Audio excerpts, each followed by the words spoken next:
Order, order. Welcome to the Treasury Select Committee on Tuesday the 2nd of December 2025. Today we're starting our sessions discussing the budget of last week, and our first session is with the Office for Budget Responsibility. Obviously today we had expected to have the then Chair of the Office for Budget Responsibility, Richard Hughes, as a witness. As we all know, yesterday he resigned following the publication of the Hogg Review into the inadvertent release of information about the budget last Wednesday before the Chancellors had spoken. I do want to take this opportunity to put on record this committee's thanks for his stewardship of the OBR over the last 5 years. In that time, of course, he was appointed during COVID. He also had to handle the challenges of the mini-budget, and we were very pleased to reappoint him to that position in May. So we wish him well in his future career. We're also clear as a committee of the vital importance of the OBR in our system and strongly defend its independence. And we will obviously have a role in appointing his successor. We're not planning today, I should say to our witnesses, to discuss the Hogg Review because it only came out yesterday, and we recognise that it itself recognised that there needs to be more work done to ensure that the OBR has more secure systems in future. So we'll be calling witnesses from the OBR, maybe you, whoever that may be at the time, in some point in the new year to discuss what the next stages of that are. So we won't be discussing that today because we recognise that you won't have any answers. So Mr. Joseph, did you want to just say anything about that? Could I just say one thing, Chair, and thank you for your words there. I did just want to say on behalf of the leadership of the OBR, and I know also on behalf of Richard Hughes, that we would like to apologise to this committee, to all members of Parliament and to the Chancellor and the Prime Minister about the early release of the document on 26th of November. We do know that this was hugely disruptive to two hugely important parliamentary events, Prime Minister's questions and the Chancellor's budget statement. We completely understand the importance of those events for parliamentarians and for the public. We also really understand the work and the care that goes in across government from the Chancellor down into the presentation of the budget statement. So everyone at the OBR deeply regrets that this happened. As you say, you have the report of the investigation into this, into what happened and how we can make sure it never happens again. And we would also like to thank Baroness Hogg, Dame Susan Rice, Professor Kieran Marston and the whole team for producing that report. And you can just be clear that David and I are fully committed to implementing all of the recommendations in the report to ensure this never happens again. Thank you very much for that, Mr. Joseph. So I think we'd expect nothing less, and we do want to get into the detail of how you secure your information in future, but recognise that you won't have had the chance to have enacted anything in that report, which itself recognised more work needed to be done. I'd like to welcome then our witnesses from the OBR today. We have, you've just heard from Tom Josephs, who's a member of the Budget Responsibility Committee, and we have also Professor David Miles, who's a member of the Budget Responsibility Committee. So thank you very much for coming. I just wanted to start, if I may, with the letter that you wrote to this committee, which was mentioned in the forecast documents last Wednesday, and which we received on Friday. So how unusual was this budget process this time around, including the information that came into the public domain, and when? Professor Miles. I think we felt that there was a need in that letter to set the record straight on the process by which the forecasts were created at the OBR, in particular to remove some misconceptions about them that we saw circulating in the media. We know that this committee has a strong, legitimate interest in our processes and how they're done, and so you deserve to know things. And we were planning to wait until immediately after the budget to release the letter that came to you. The reason it came late was that, as we all now know, there was an unfortunate incident, early access by some parties to our document, and so we were spending most of the immediate aftermath of the budget dealing with that, trying to set up the panel to investigate it, and therefore the letter didn't come to you until slightly later than that. I think it might have appeared to some reading the media that the OBR came under certain pressure and may have acceded to that pressure on several things. For example, moving the window that we use to assess market expectations of interest rates in a direction which might have been helpful to the government. There was some speculation over that. I think there was some speculation that we had somehow helpfully come up with some extra money, some funds fallen down the back of the sofa, so to speak, at the last minute. I think there was also a view that the OBR's forecasts were wildly fluctuating in the process, both leading up to the pre-measures forecast and perhaps after it as well, and that had made the budget process more chaotic than it otherwise would have been. And so we were keen to set the record straight on some of those things. Some of it is very straightforward. For example, the window that we chose to use to set market expectations of interest rates, which has quite a significant impact on the assessment of where debt interest costs are going into the future, had been decided on, I believe, back in July. So there was no sense in which that was shifted at the last minute to try to find a window that might be particularly helpful.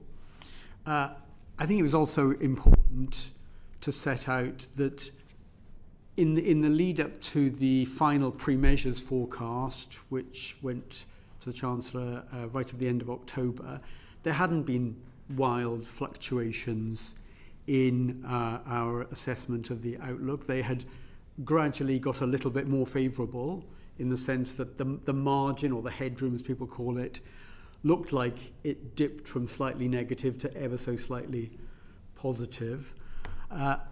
But there were no wild fluctuations in those things. We've seen that obviously in the letter on the table, which I should say, of course, that information is in the EFO every year anyway, most of it. What was new in the letter that you sent us, just so people are clear? Yes, what was new in the letter, it's a matter of record in the EFO, as you're well aware, Chair, that we show what the pre-measures estimate of the so-called headroom is. What I'm saying is some of this information was not new, it's just put together in the letter. Quite so.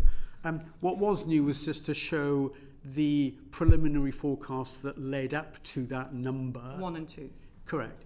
Which had improved by relatively small amounts as we went through the rather long iterative process of producing the forecast in the lead up to that October 31st number, that there were no wild fluctuations there. In fact, they were by the standards. Really, it was 1 and 2 that small. was the new bits, right? Okay, can I just? I've also got some quick fire questions, Sure. if I may.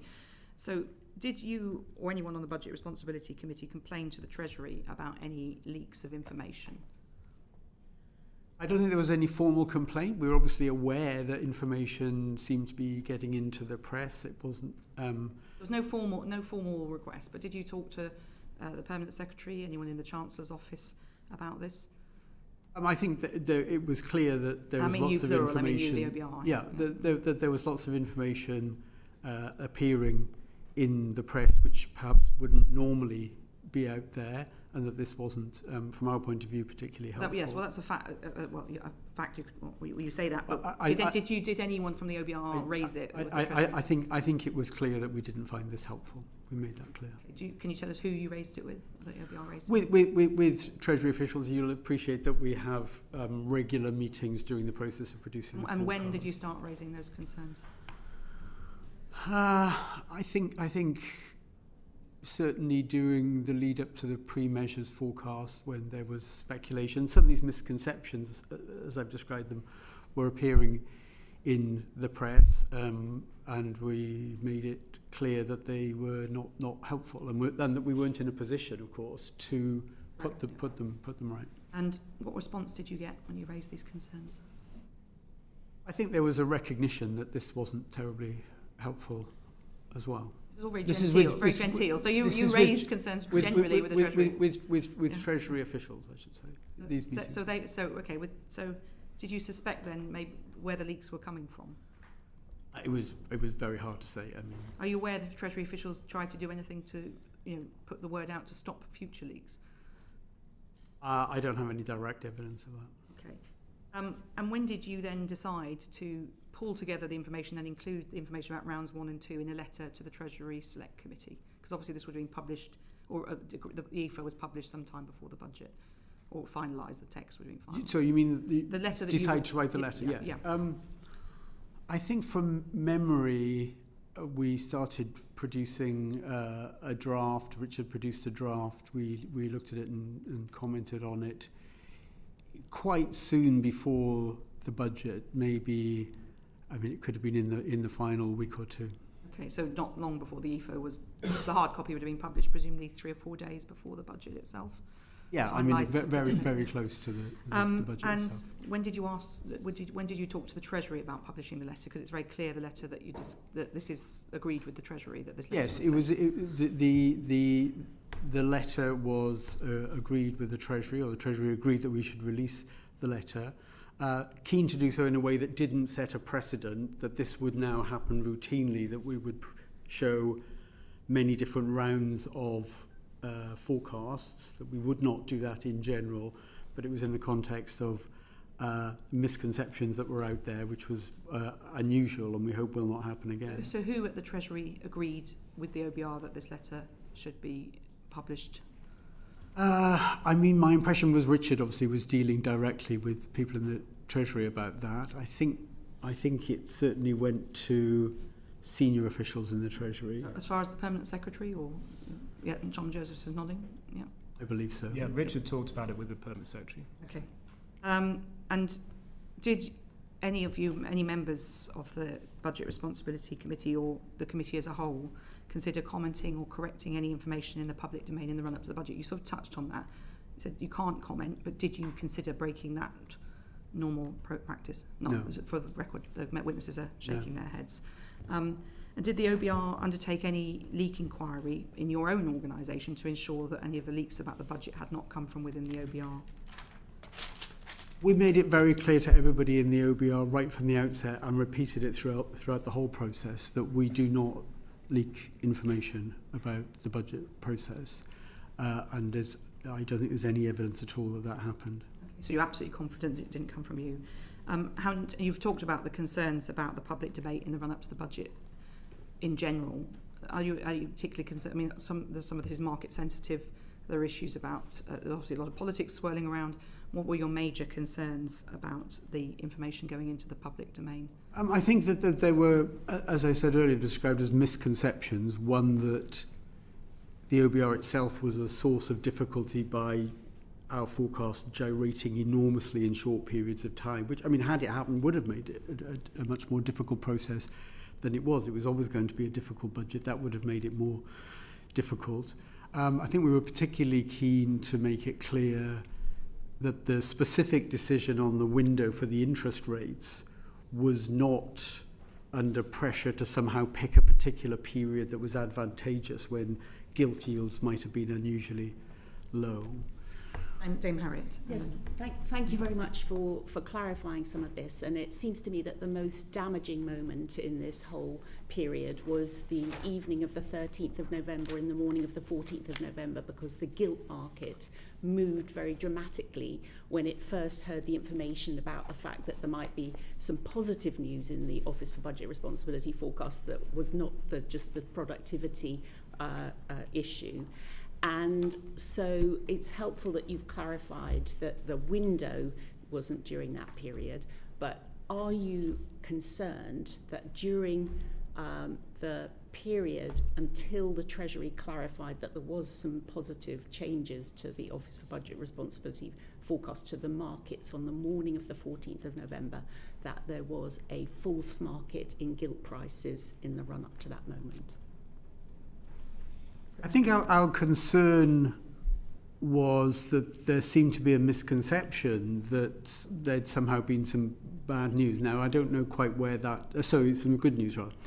And I'm not sure where that came from. I mean, it didn't exist.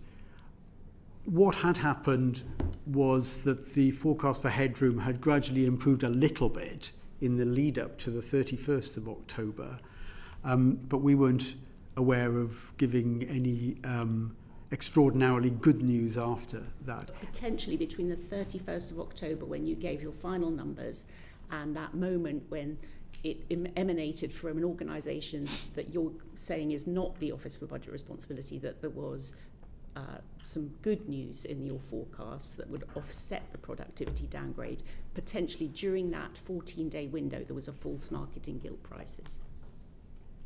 Well, I'm not sure how much attention people were paying.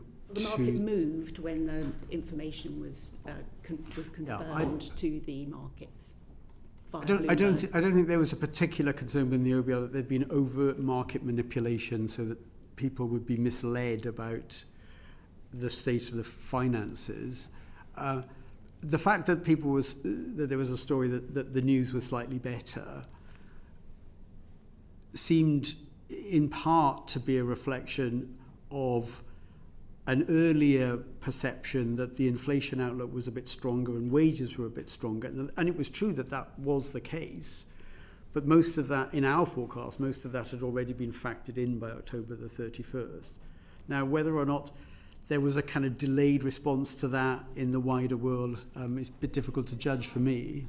Sorry to keep pushing on this, but I think it is an important point. If the Chancellor says one thing on the 4th of November about the bad news in the Office for Budget and Responsibility forecast, but does not mention some of the offsetting good news, potentially during that window, maybe starting on the 4th of November, but certainly she had the information from the 31st of October until the Treasury clarified things on the 14th of November in a way that moved the gilt market. There must have been a false market in gilts, mustn't there, Professor Miles?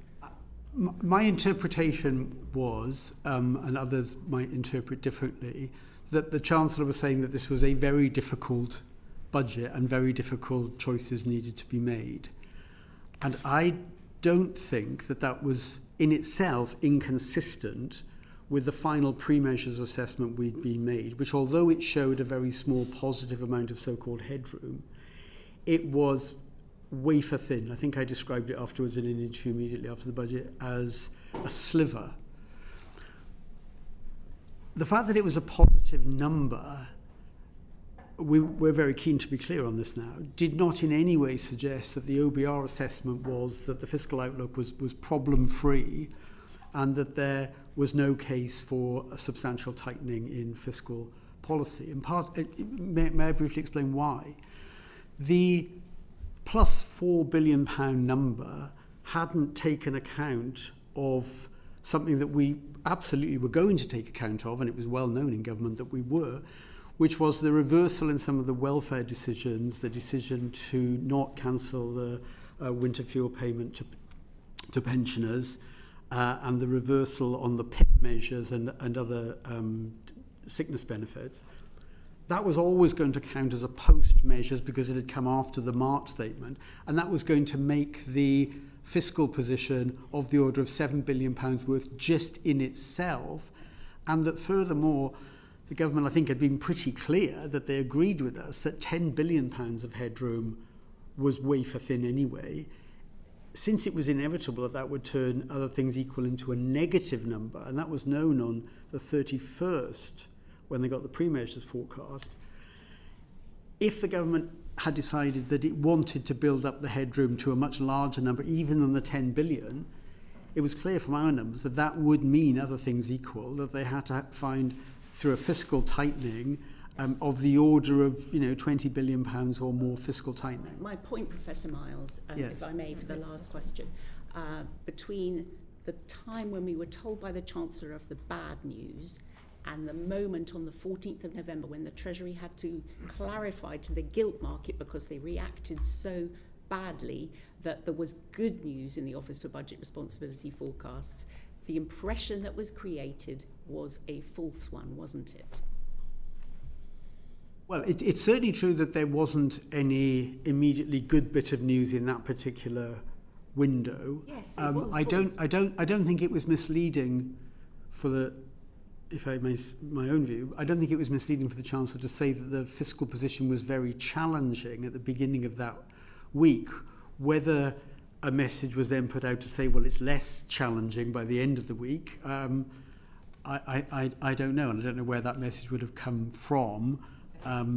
It certainly didn't reflect anything that was news from the OBR being fed into the government. Are you saying that the Treasury briefing, that good news received from the OBR, had driven the decision to reverse income tax, a proposed income tax. I honestly couldn't tell you what drove that decision. Bobby Dean, please. Thank you, Chair. I think the critical piece of information everyone focused on in your letter was that final pre-measures estimate and the date that it was released. And you've helpfully clarified to the Chair already that that's actually published in EFO every time. Yes, correct. Correct. And so we were always going to find out that piece of information eventually. True. But you see that the unusual step was to publish the prior forecasts. Correct. And you feel a need to protect them in the future. Can you explain why?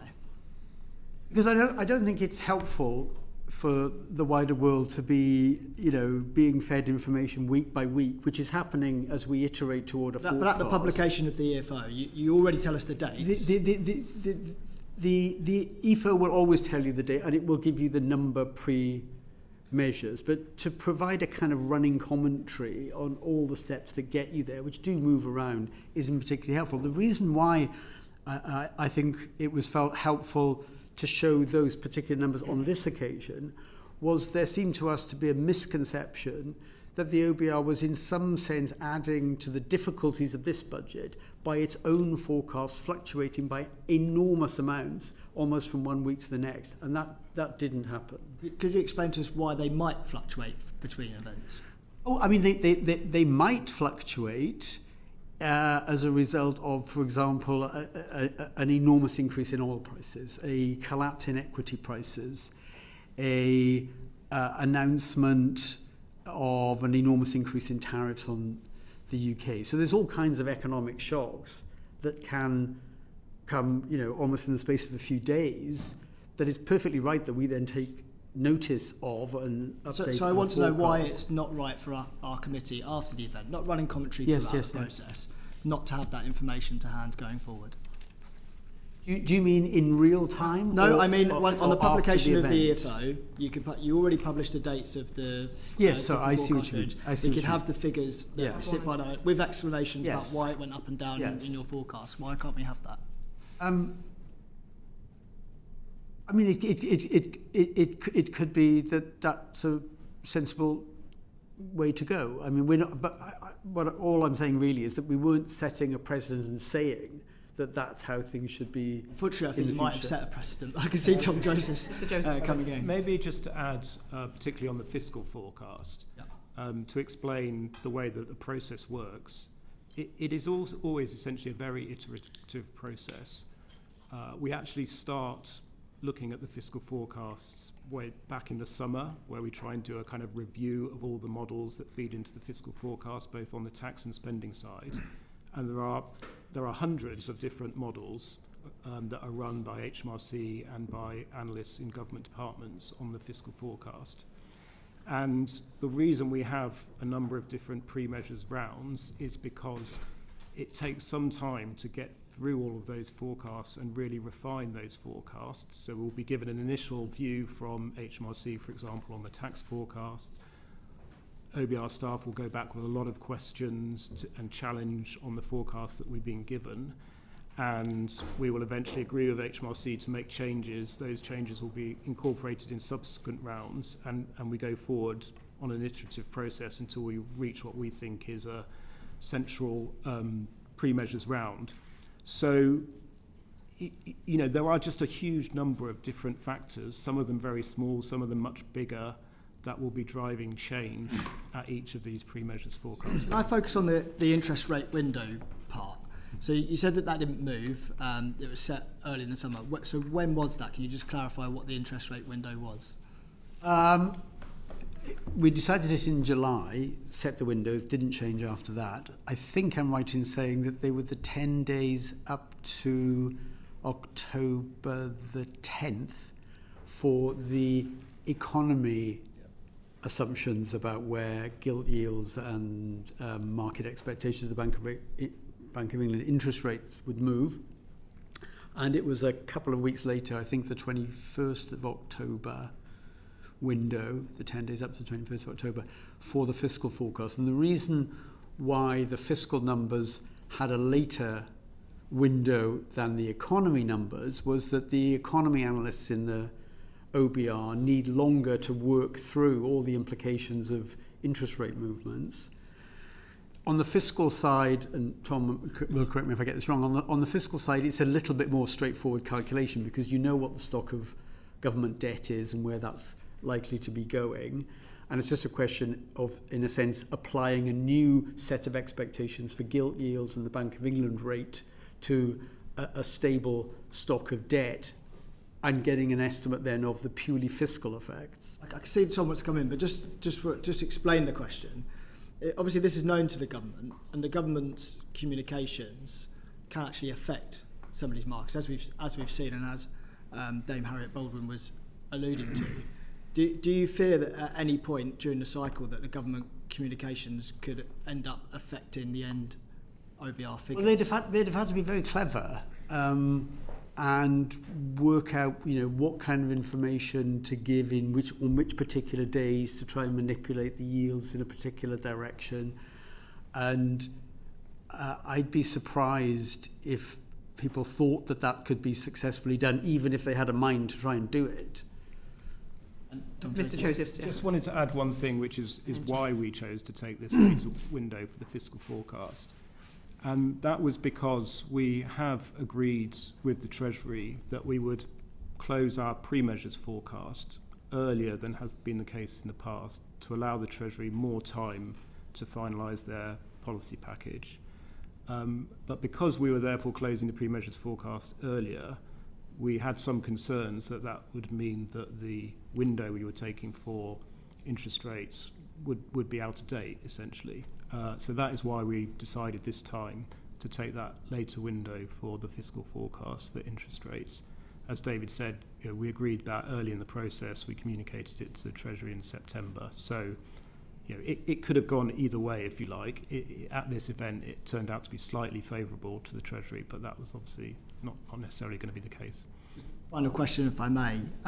Professor Miles, you spoke about how the news story broke that there'd been some change to the OBR forecast, and it was around about the time that it was widely reported that the income tax rate proposal had been dropped. Is the real reasons for the letter that you as an institution felt like you were being used as a political tool in the discussion?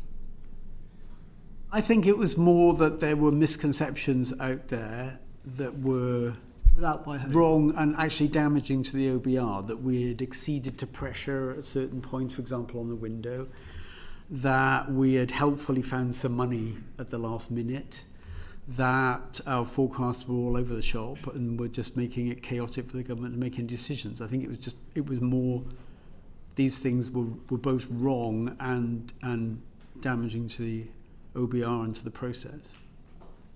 Thank you very much. John Glenn MP. Professor Miles, do you think the scene setter that the Chancellor held in number 11 and the wide understanding that meant income tax was going up was a reasonable response to the final measures 4.2 billion that you'd handed over 4 or 5 days before?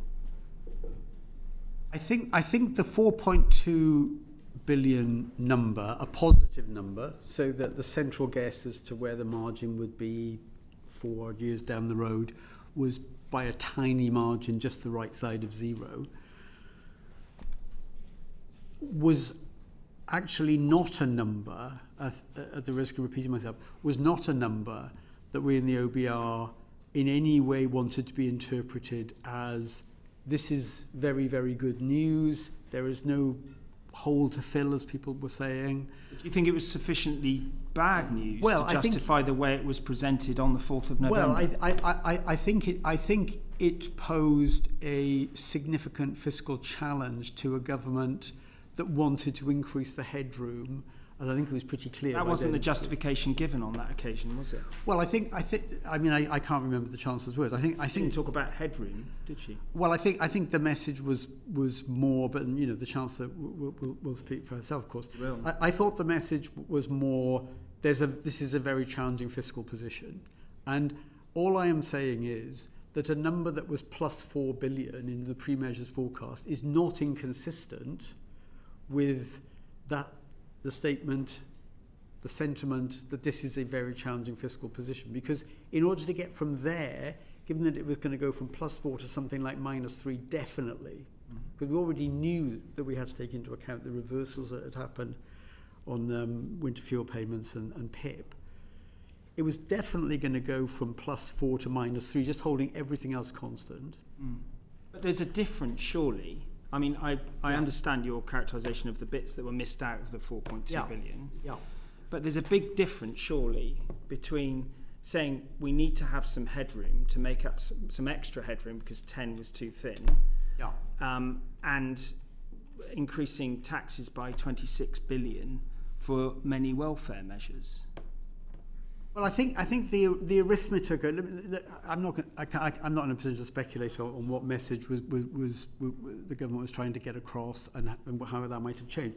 I can just talk you through the arithmetic. I mean, if you start out with +3, you know it's going to go to -4. Sorry, +4 goes to -3. Yeah. And you said, how much do you then need in fiscal tightening to get back to the 10 billion, which had been there in March? You need £13 billion of fiscal tightening. If you thought, and clearly it was our judgment in the OBR that this was a reasonable assessment, that 10 billion was itself actually a very small number given the uncertainty, and you thought you were trying to get to 20 rather than 10, instead of needing £13 billion of fiscal tightening, you would need £23 billion of fiscal tightening. That's quite a challenge, and therefore the message you think that it was difficult was not inconsistent with the +4 number. I'm saying no more than that. Right, okay. So can I just go back to the letter? When did the OBR decide they were going to signify in the EFO they were going to write a letter? I mean, maybe Tom can help me. It was about a week before the budget. My recollection was that it was quite close to the budget. What was the sort of event that sort of precipitated that decision? Because you've clearly seen weeks and months of characterisation of the OBR's position in the media, presumably from leaks, which I think you've alluded to. What was it that actually finally made that happen, and something that hadn't happened before? Well, I think it was this. I mean, we were reading stories in the press. Everybody could see them about OBRs come up with some favours to the government. It was under pressure. It acceded to them. It moved the windows. And a different range of stories, the OBRs all over the place. The OBR is the source of the difficulties in finalising the budget. I mean, all of that just kept carrying on. And as I say, sorry, at the risk of repeating myself, the letter really was to try and remove misconceptions about the OBR being either the patsy that was doing what the government wanted, or that through its own fickle behaviour, changing from one day to the next, depending on whether it was sunny or cloudy, that was making it virtually impossible. That wasn't the case for the government. No, it wasn't. It wasn't the case. And indeed, the letter, I think, showed that in the run-up to pre-measures, that wasn't the case. Yeah. My last question, if I may, is due to the very unfortunate, with huge implications, the leak pre-budget last week. We see that Richard Hughes is not here today. But the truth is, that letter was about something completely separate to that event, which is about essentially the level of trust between the Treasury officials and the OBR in the preparation of a budget for our country. Where do you think we are now in terms of that relationship? Because it's pretty important for the public to understand where that relationship is. It's pretty difficult to see that you're having a good relationship that's set fair for the future. Professor Miles.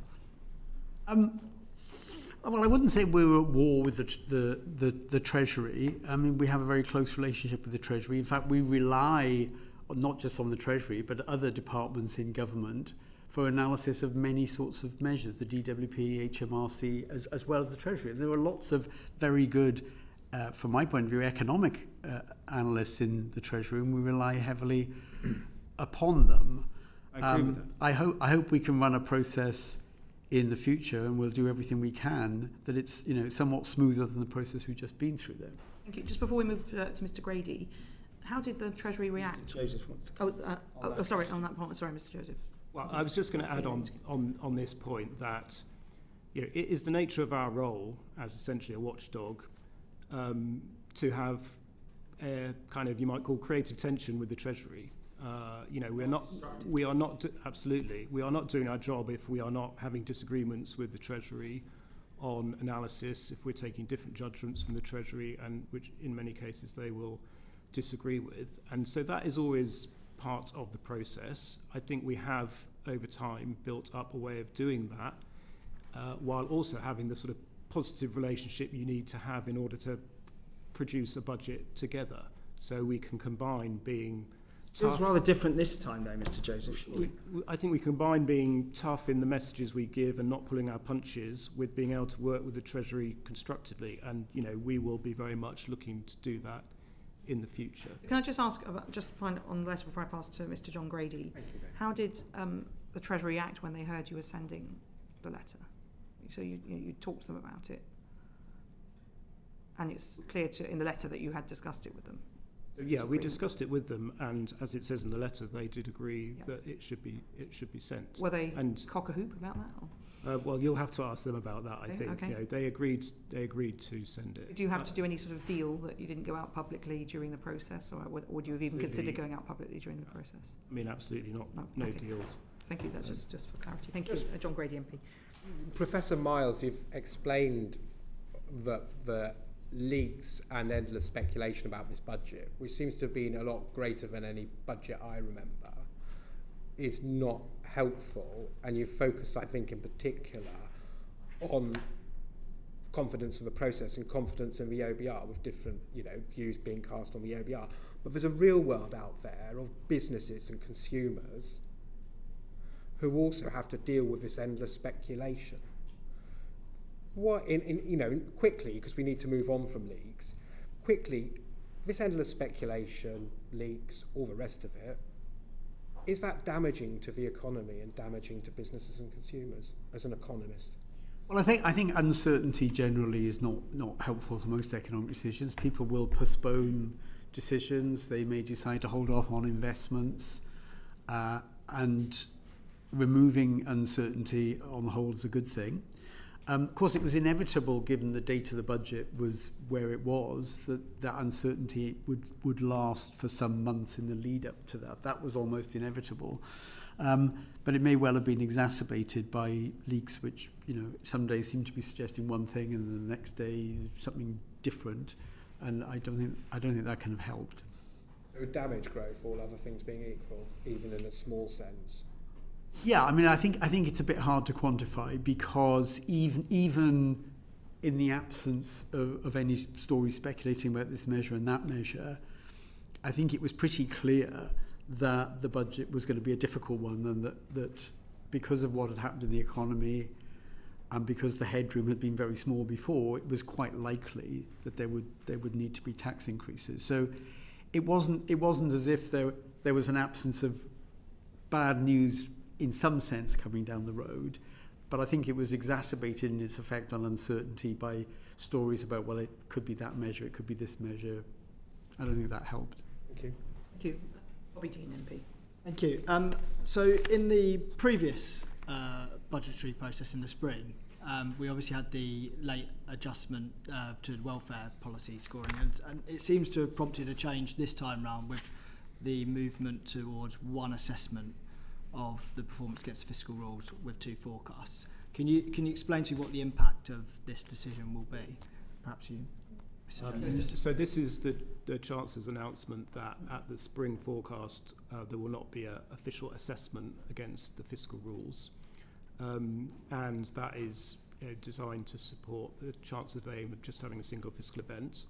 So we will change some of the presentation in our report to reflect that.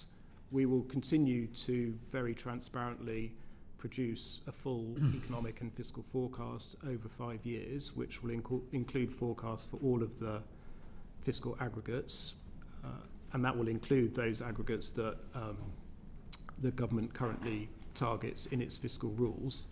But we will not produce a formal assessment, if you like, a sort of yes or no as to whether the government is achieving its fiscal rules, and will therefore make some changes in the presentation of the current chapter in the report which is basically focused on that question of whether the government... Will you come to that figure internally but not publish it?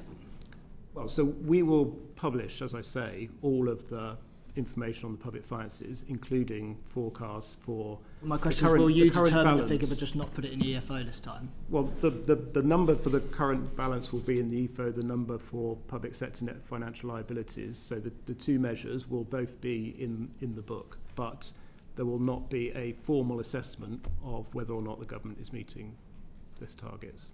But the numbers will be there. So ordinarily, as you know, the Treasury Committee has the OBR and we have economists in before we have the Chancellor in. Will the economists be able to tell us the answer? Yeah. Yes. Yes. So in reality, you're not making a formal assessment, but we're still going to have that assessment. The speculation will remain the same. The reaction to that figure will probably remain the same. Well, the numbers will be there. I think what we will try and do in the report is provide some more context, because we'll have a bit more space and time to be able to do that, to explain some of the kind of uncertainties around those numbers and some of the risks ahead of the autumn budget, which is when the formal assessment of the rules will take place. I think the idea here, which is actually a sort of model that is followed in many countries actually, is that the spring forecast would be more of a kind of preliminary view, set the grounds for the government to think about its policy settings ahead of the autumn budget when they make their final policy decisions and the formal assessment against the rules is made. So I think we would aim to use the spring forecast document to try and provide more of that context, risks, uncertainties ahead of the autumn. So I understand the sentiment. I know that the IMF kind of made recommendations to this effect and they want to sort of de-emphasise the concept of headroom in public debate. But I guess the reality is, if they're seen to be off track and there is no repair made in that spring statement, the market's going to react accordingly, aren't they? Well, as I say, the numbers will be there, and it will be for the government. The government has said it will not respond, I think, unless there are exceptional circumstances, I think is the language they've used. But as I say, I mean, this is not an unusual way to run a fiscal calendar and a fiscal process. It is very similar to the approach that is used in many countries around the world, where you have a sort of single main fiscal event where policy is changed and a preliminary forecast ahead of that. Yeah, just to say, to quote back Richard Hughes, former OBR chair, what he told the Treasury Select Committee in July, he said that moving to a single annual forecast would make us one of the least fiscally transparent countries in Europe. So do you think the fact that there's still two forecasts but the lack of formal thing means that statement doesn't hold true now? Yeah, Richard was talking there about a proposal to just have one forecast a year, which would be a big reduction in transparency, and I mean that would be very different from nearly every other country around the world, which has two full forecasts every year. But that, I mean, that is not the proposal that the Chancellor has made. Just a final thing from the IMF report. They said in July 2025 that one of the strategies that you could take is to have proactive communication to manage market expectations, continuing to telegraph and explain policy changes. Do you think that the government listened to that particular element this time round, and that was the reason behind a lot of the information getting to the newspapers early? I mean, you would have to ask the government about their communication strategy. That's not for me. Definitely swerve, Mr. Joseph. Dame Harriet. But further to that exact question, given the revealed preference that we've seen during this budget process of the Treasury wishing to spin various different aspects of the economic and fiscal information they're getting from the Office for Budget Responsibility, does this change to one forecast not make the markets much more vulnerable to being manipulated with spin from the Treasury in the meantime? I mean, I don't think, I don't really see why that would be the case. I mean, this is not, I say, you know, the government's communication strategy is not a matter for us. We are just focused on producing the reports that we are required to produce under the legislation, and we will obviously abide by the change that the government is making. Thank you. Yuan Yang MP. Thank you very much, Sharon. Thank you for coming before us this morning. Mr. Josephs, I wanted to go back to a point that you've both touched on very briefly in terms of the fluctuations between rounds of forecasts. Yep. And from my reading, the change between round 1 and round 3, so all the pre-measures rounds, is about 6.7 billion. Am I right in calculating that between the first and the third round? That's right. Do you have a sense of whether that's large or small compared to previous round 1 to round 3 fluctuations? I think these are generally rather small changes compared to some of the fluctuations you see between forecast rounds. Partly because we have been trying to actually introduce more stability into the forecast through a couple of routes. One is that on the economy side, we do our supply stock takes in the summer and take the big judgment on productivity, which we took this time early, so we've taken that right at the start of the process. On the fiscal side, we've also initiated, or further developed, I should say, a process of engaging with HMRC and the other forecasters in the summer to agree any big modelling changes at that point. So we try and get that into the first round so that subsequent rounds are more stable. Because we do very much understand that for the government, trying to develop policy in an environment where the numbers are moving does make it difficult. I mean, sometimes it's unavoidable because there will be new data that come out either on the economy side or on the fiscal side that means that just, the numbers are going to change substantially and there's nothing you can do about that. So in this case, the 6.7 billion fluctuation from round 1 to round 3 is actually smaller than what it might have been in the past when your forecasts were more unstable. I'd be very curious, perhaps in a letter, if you could set out the volatility from previous rounds that we've not had the ability to see, following from Mr. Dean's comments on having this historical data, if that's... We can discuss that. And can I clarify a figure from the EFO itself?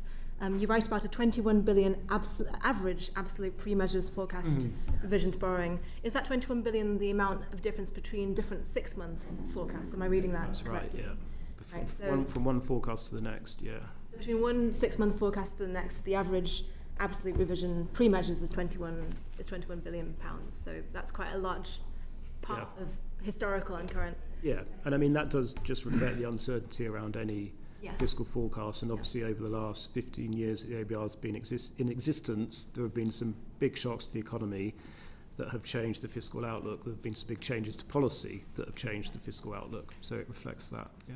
So that, I mean, to go back to your points earlier about trying to address the misconceptions out there that forecasts vary wildly between rounds, I would say is it not correct to say that between different rounds week to week there might not be that huge variance, but certainly between 6-month forecasts there is a large variance in terms of the context of the fiscal headroom.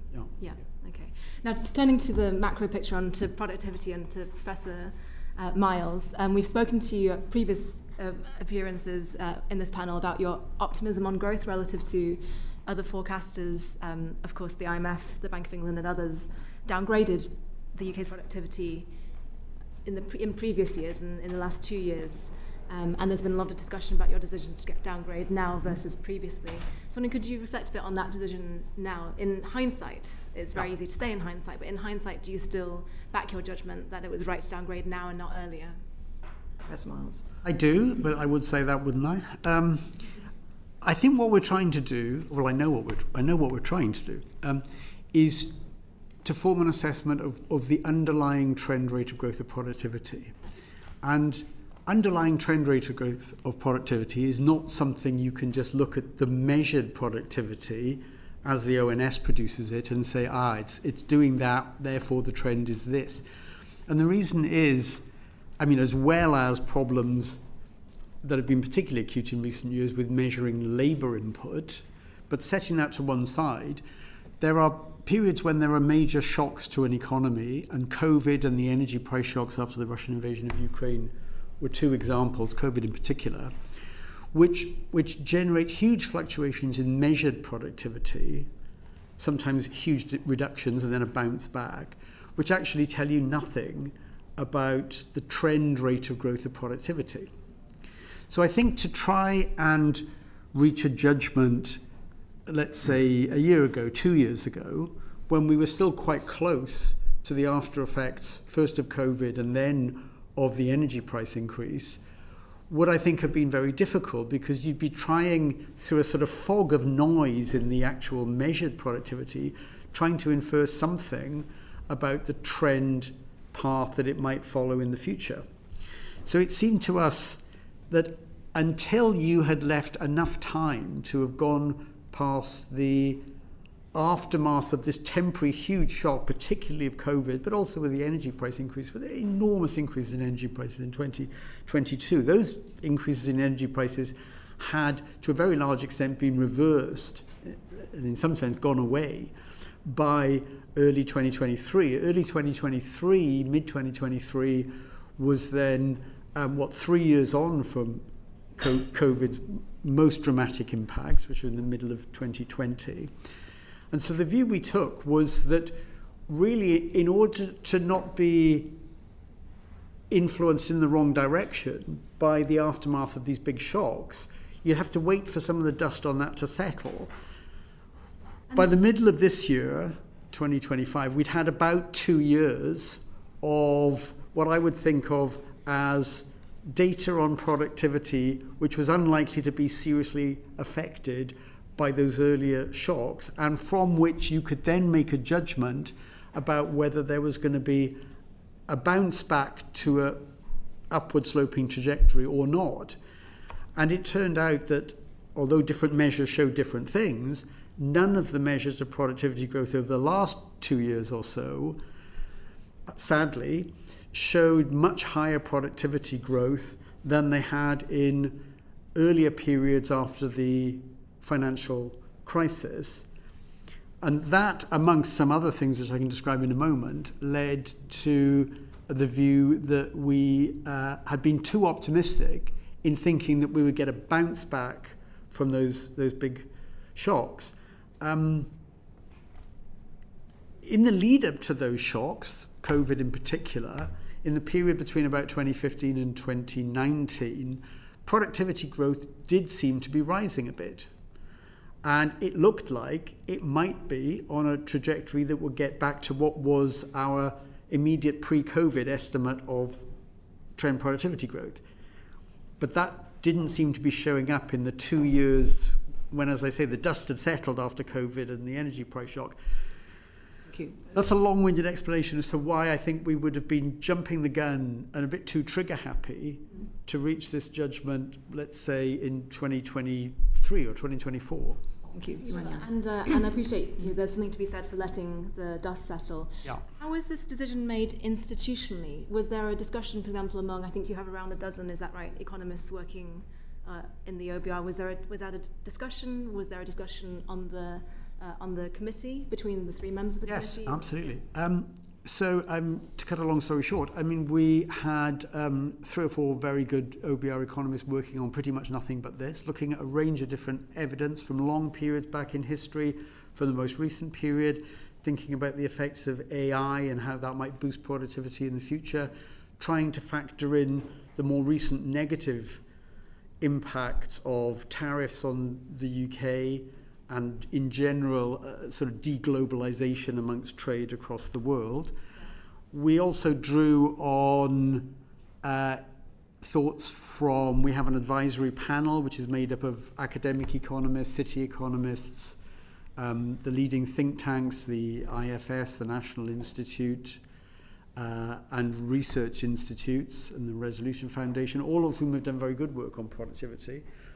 We also had quite detailed discussions with Treasury economists who had themselves done very good work on productivity.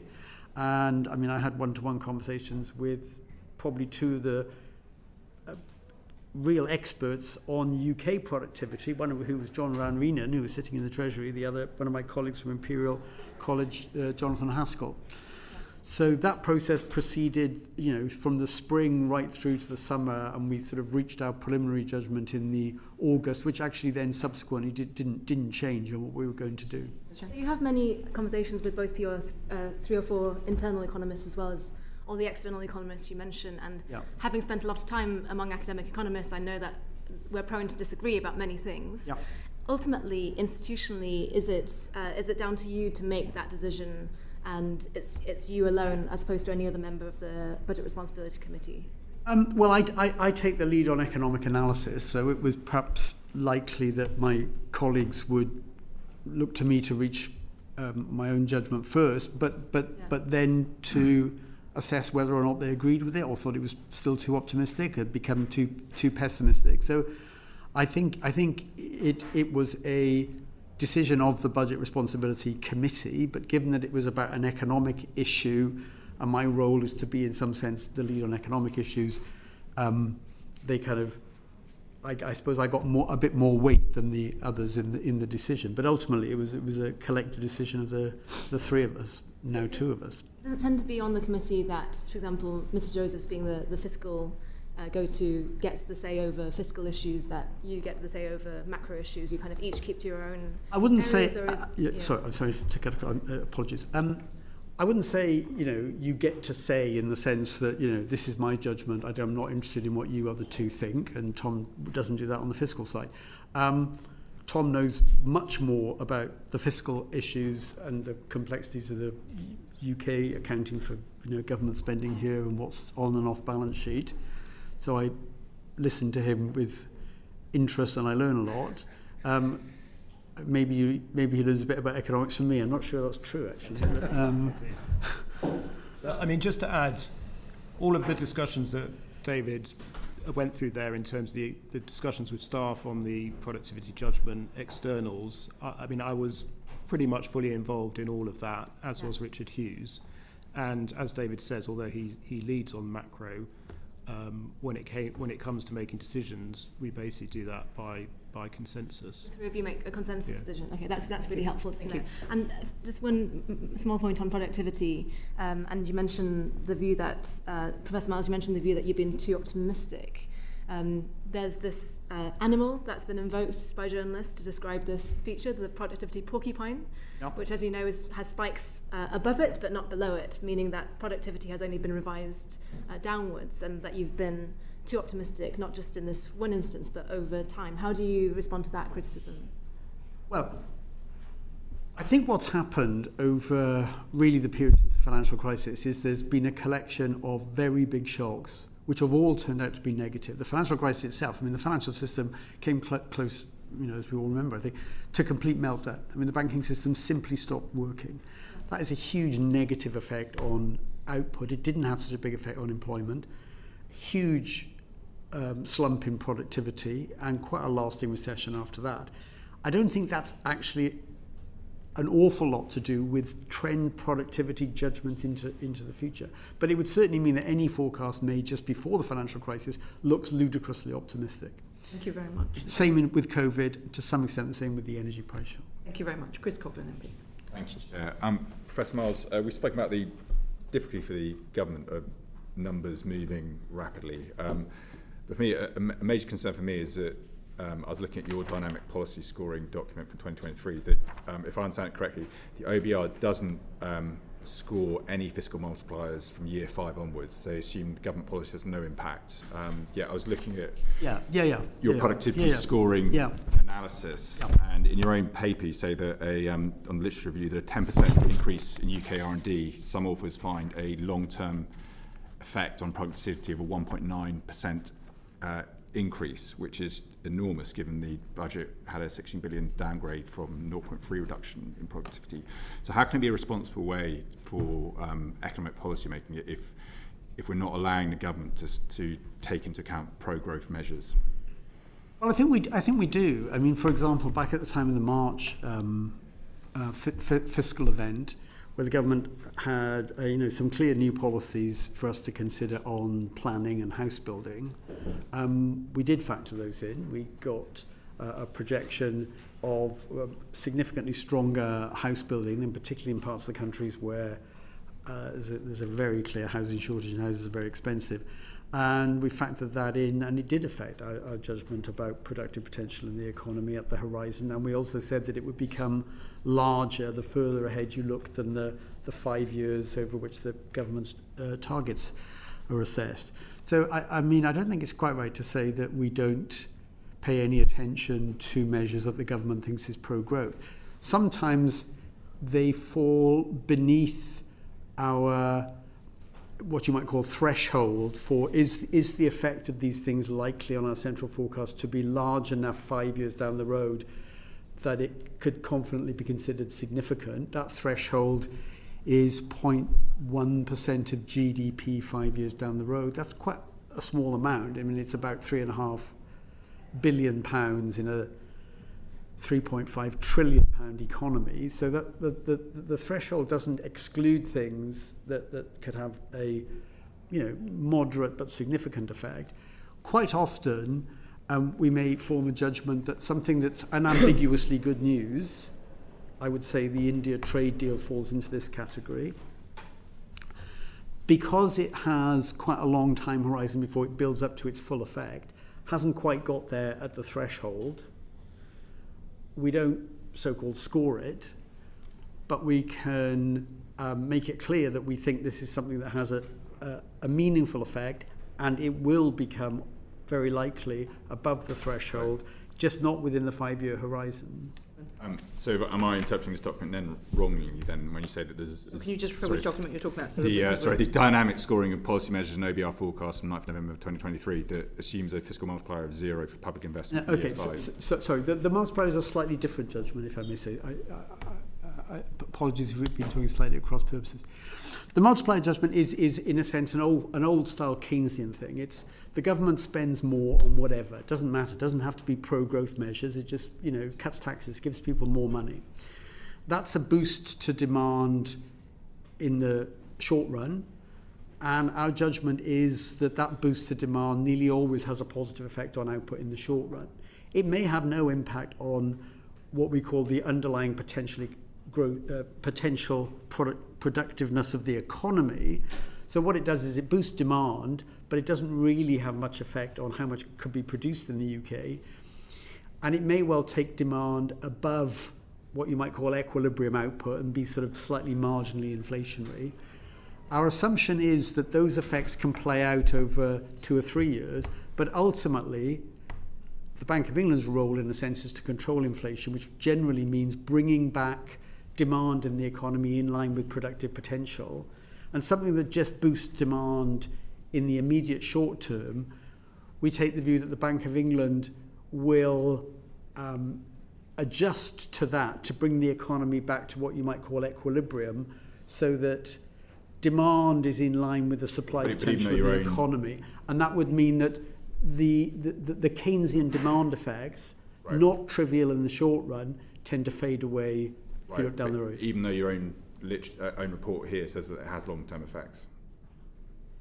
Well, it only has government policies can have long-term effects if they change in a permanent way the productive potential of the economy. And the house building stuff, I think, is in that category. I think the India trade deal is in that category. Thank you. Thank you. And in your analysis, does your productivity forecast still come down essentially to a top-down judgment based on past trends, like we've discussed in previous sessions?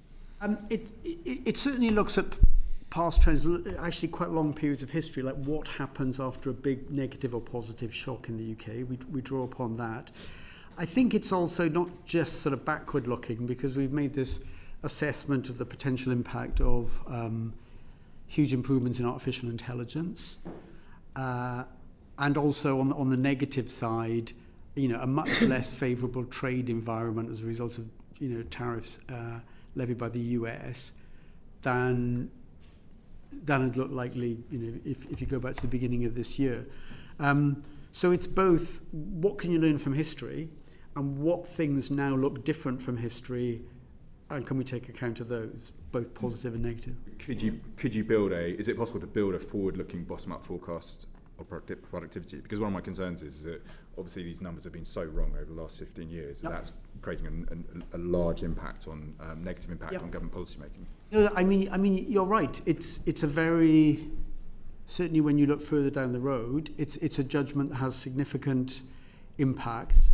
I think it's also a judgment that you simply have to make, because you can't be agnostic about it and say we have no view on productivity. I mean, you need a number at least for the most plausible outcome about which there are huge risks. And one of the reasons why we've done some scenarios in the report we put out would be to answer the question, well, what would happen if productivity actually stayed much less than our forecast for the long run at about the average since the financial crisis? And the answer is that would be bad for GDP and it would make the fiscal situation much worse. Or we've downgraded our productivity forecast at exactly the wrong time and we're about to see a period of the next 10, 20 years when productivity growth goes back to what it was in the 50 years up to the financial crisis, in which case things will be dramatically better than we think. And you announced a new approach to scoring supply-side effect policies. In plain language, is it now more difficult for the government to get pro-growth impact policy included in the forecast, or easier to avoid anti-growth impacts? I think we've set this threshold. I think we've set it at quite a low level. It was the 0.1% of GDP. It's, does it move the dial by about 3.5 billion, either plus or minus 5 years down the road? That's quite a low threshold. So it doesn't rule out us taking a view on all kinds of potential measures. Can I just add on that? Mr. Joseph. I mean, it's symmetric. So I think going to your question, it would apply to both policies that are positive for growth and policies that are negative for growth. And I mean, the reason that we have done this is that we had been looking at lots of policies which essentially were very, very small and really had very marginal impacts in both directions on growth at the end of our forecast. And we found ourselves making, essentially very small and uncertain adjustments to what is already a very uncertain view of productivity in 5 years' time. And therefore, we thought it made sense to be more transparent and more clear about what we mean by significance, which is why we introduced that threshold. Thank you very much. Bobby Dean, MP. Thank you, Chair. The panel's already explained how the pre-measures forecast of 4 billion being the surplus isn't necessarily positive news for the country, but it could have been much worse if it wasn't for the growth in labour income. So could you explain to us what that was driven by, and how much of a surprise would that have actually been when you got to that stage? I'll talk about just very quickly the economics and then how it feeds into the fiscal projections. I mean, it just looked like wage settlements this year, as we progressed through the year, had been turning out higher than we thought. I mean, it looks like wage settlements have still been running not far off 5%, even though the labour market has been weakening a bit and vacancies have come down, and indeed very recently unemployment has edged up a bit. So it was a surprise that wage settlements seem to be hanging in at that level, and it looks like, looking at expectations of companies as to what settlements will be next year, that they'll also be a bit higher than we thought back in March. So that was the wage element of it. On the inflation front, a little bit the same story, that the inflation numbers through the course of this year have been coming in a bit stronger. So we've increased our assessment of inflation for next year by about 0.5%. We've increased our forecast about hourly earnings by a bit more than that.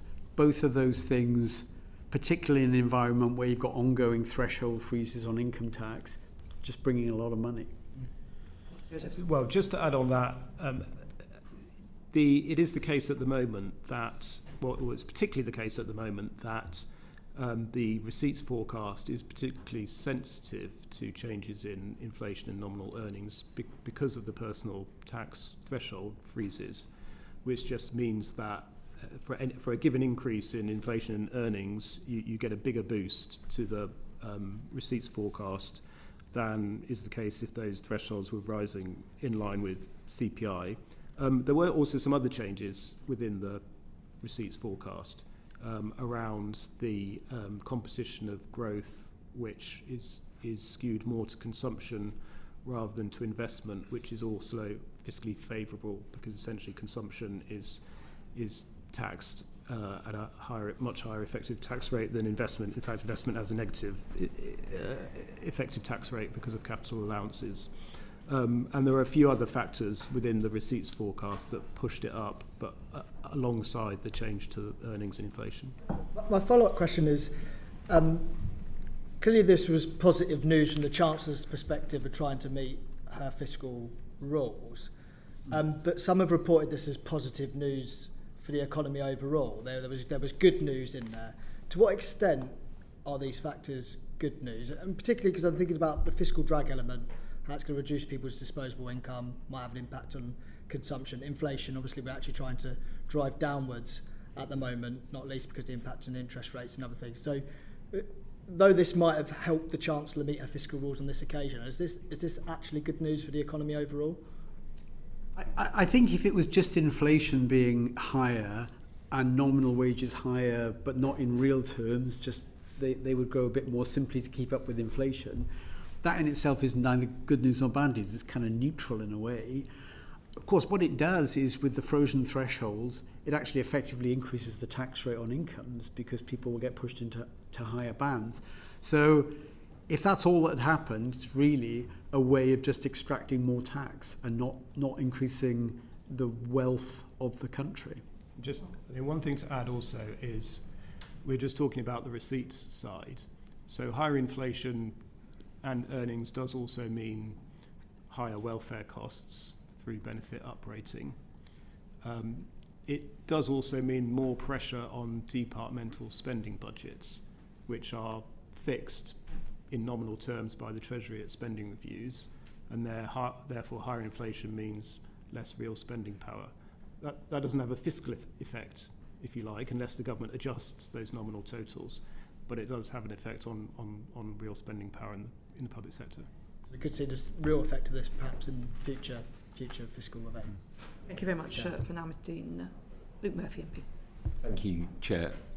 My constituents will welcome the action on cost of living in the budget, from the rail freezes to the cuts to energy bills, but could you set out what the trajectory for real household disposable incomes is over the Parliament, how that change is compared to your forecast in March, and what the main reason for that change is?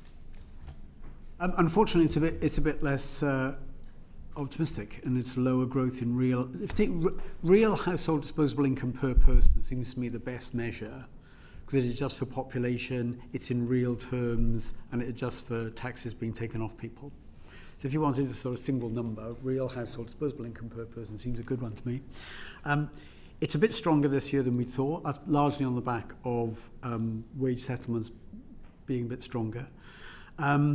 But what happens further down the road really is that the judgment we've made on productivity to reduce it by about 0.3% every year or in terms of the growth rate, it's very difficult for that to not show up in lower growth of real household disposable income. And so looking beyond this year, the growth in real household disposable income is around about 0.3 of 1%.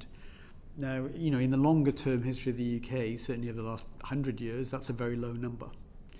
But I think it's almost inevitable when, first of all, there's a significant fiscal tightening, and secondly, a judgment that we made, a difficult judgment, that the rate of growth of real productive potential in the economy is a bit lower. Just on the measure, the RHDI, is it the most accurate measure of living standard? I ask because it includes imputed rents, it's gross of housing costs. Yeah, wouldn't a measure net of housing costs? Yeah, be more I mean accurate? the imputed rents thing can seem a bit weird. That why would you? I think just anyone watching just want to explain what imputed rents are. Yes, sorry, I'm sorry.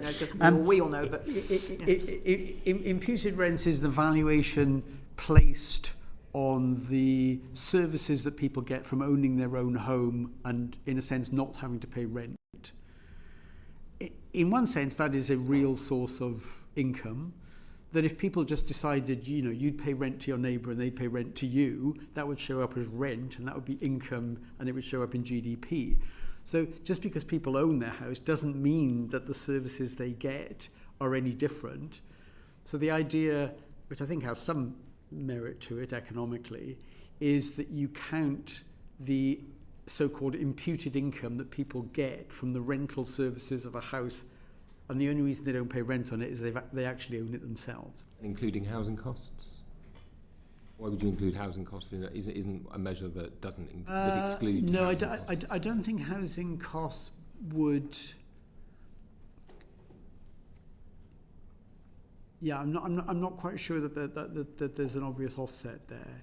I mean, the real income from imputed income is a real thing. So, for example, if interest rates went up and people had to pay more on their mortgage, I mean, in some sense, that's a transfer.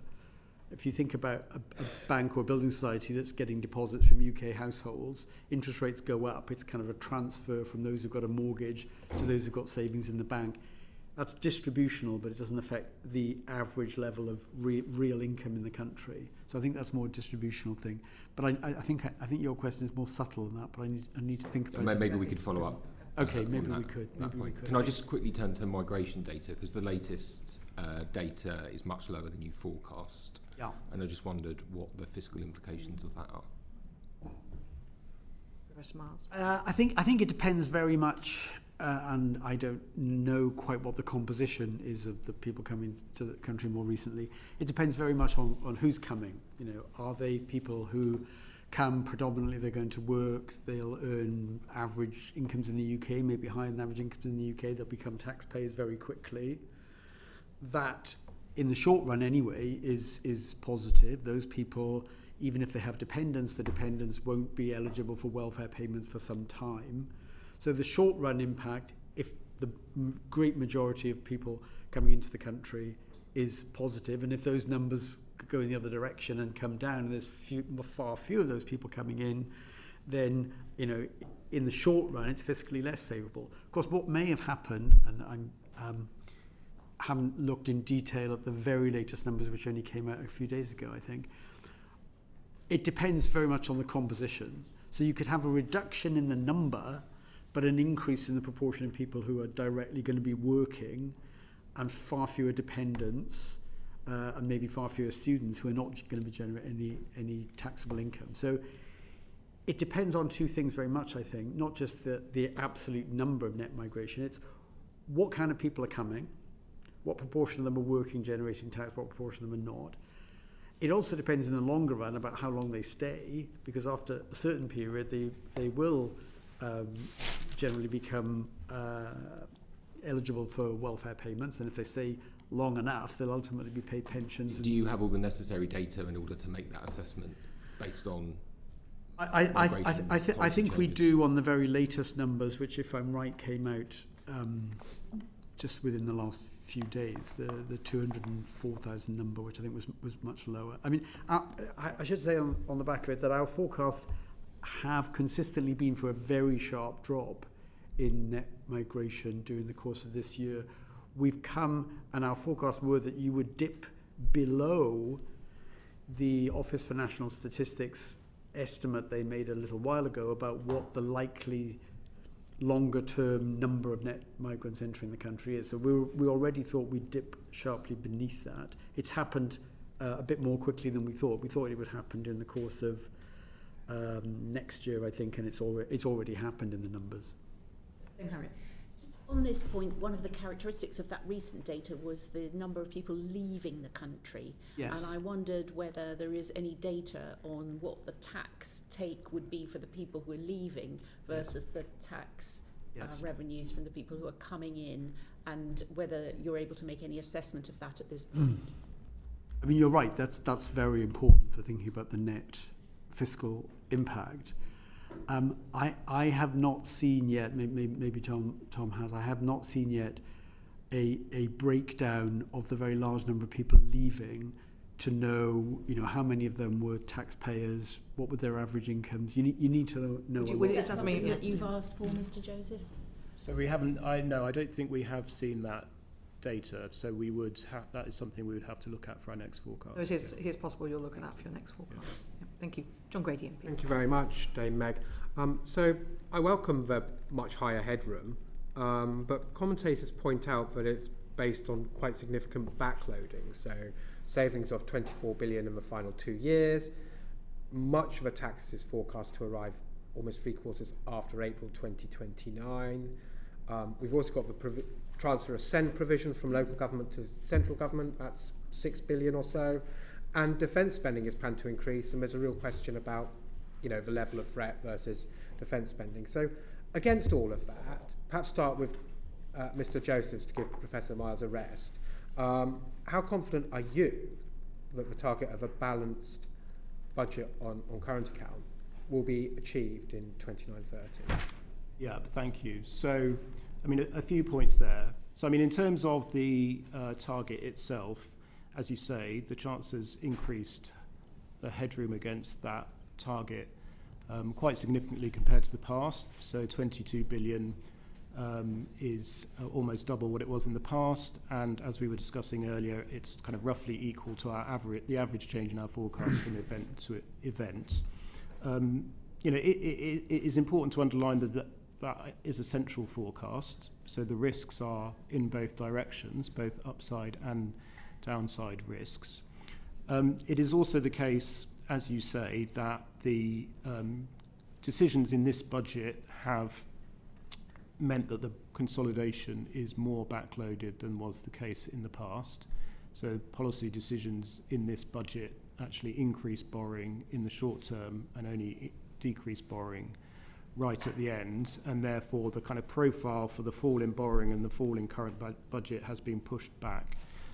And yeah, there are a number of significant risks around that, a number of which we discuss in the report. You've mentioned a couple on public spending, and there is the commitment on defence.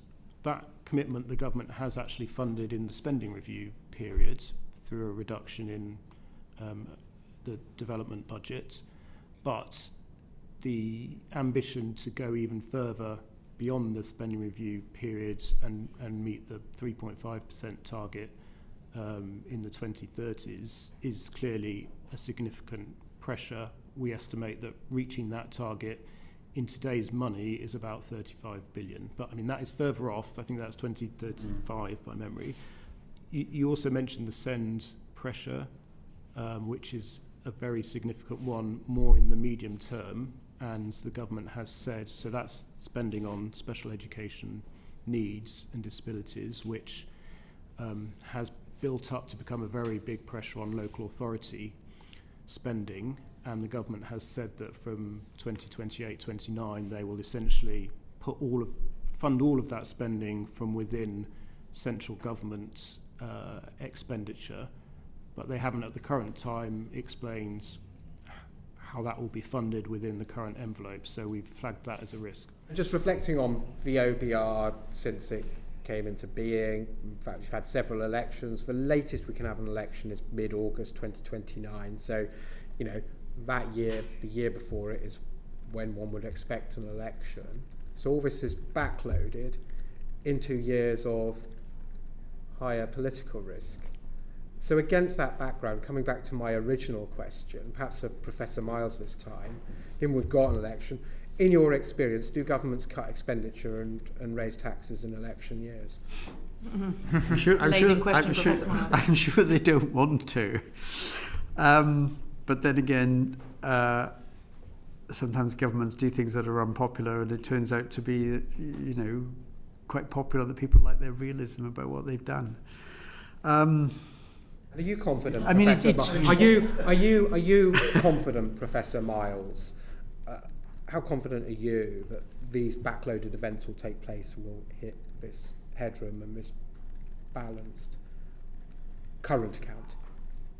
Well, I think it depends on how determined the government is to stick to the plans to try and you're both doing very well at not target. Giving me much by way of confidence. Maybe it's a question we can ask. So I can come back to someone else. But just maybe last question.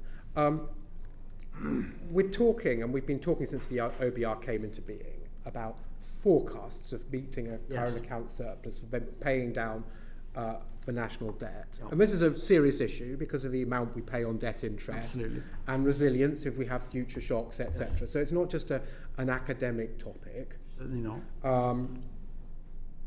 But we never actually seem to repay any debt. It seems to get bigger all the time.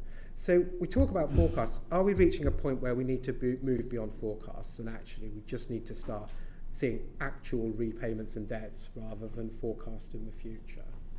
I mean, you're right that for many years now, the trajectory of government debt has been up and up and up.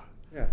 And one thing you know for sure is that debt relative to GDP simply can't carry on doing that. I mean, ultimately, it will become unsustainable.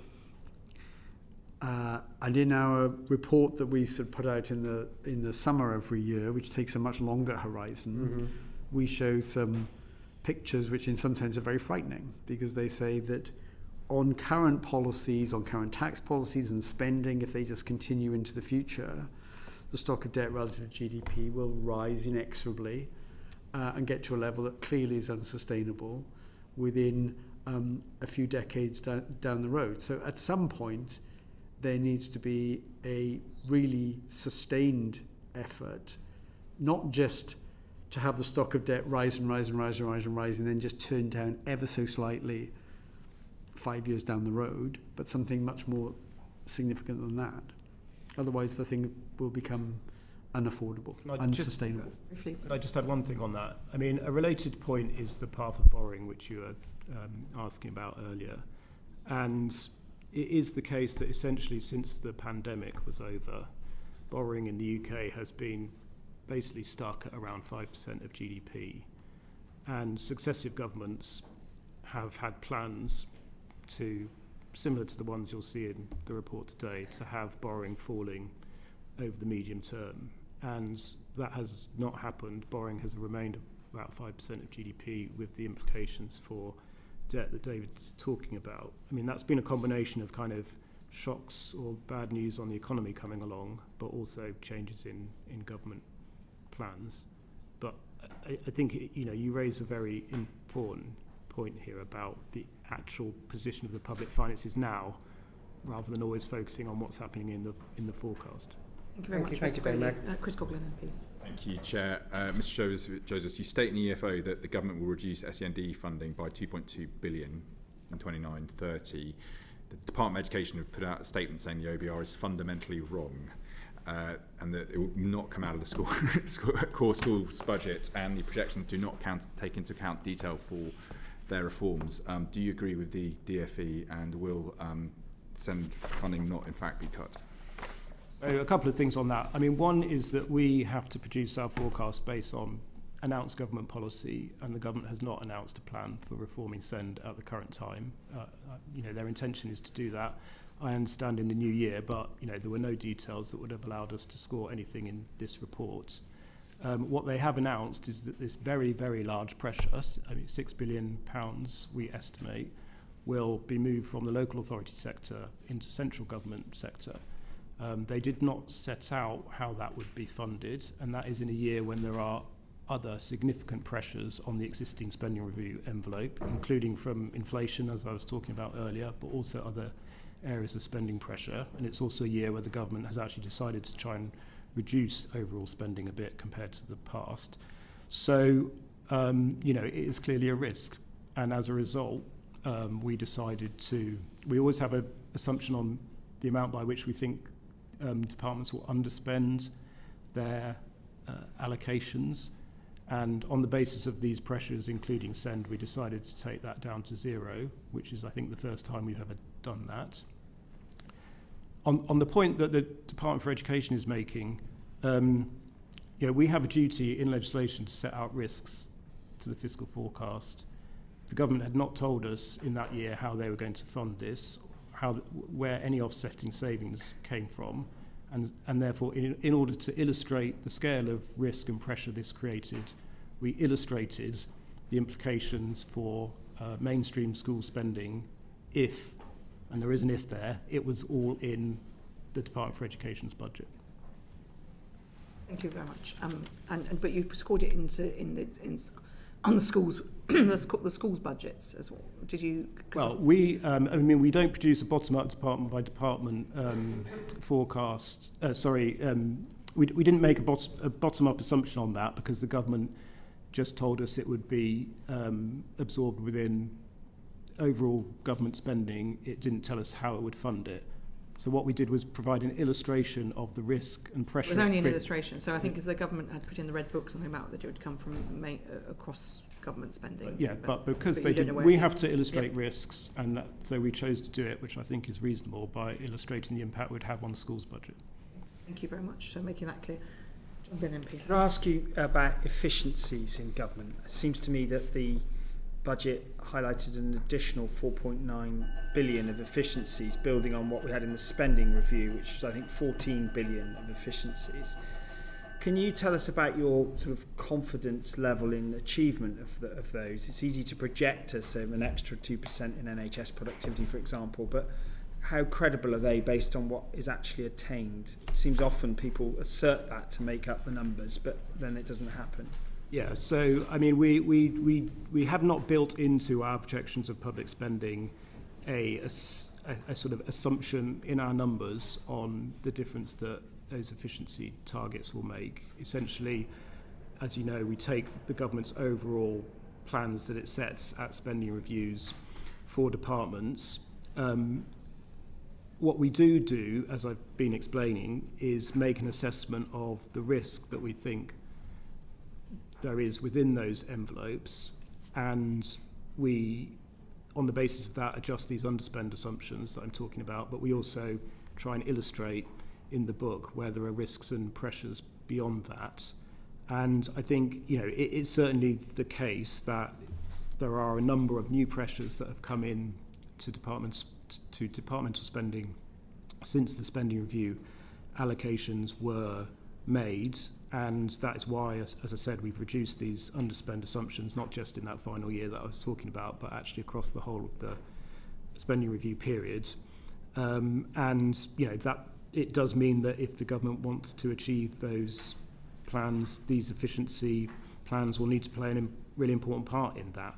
I say we've not made a sort of detailed assessment of those efficiency plans ourselves. But if you're talking about a 16% increase in back office, reduction in back office costs in the civil service by 4 years' time, that's quite an ambitious number to aim for.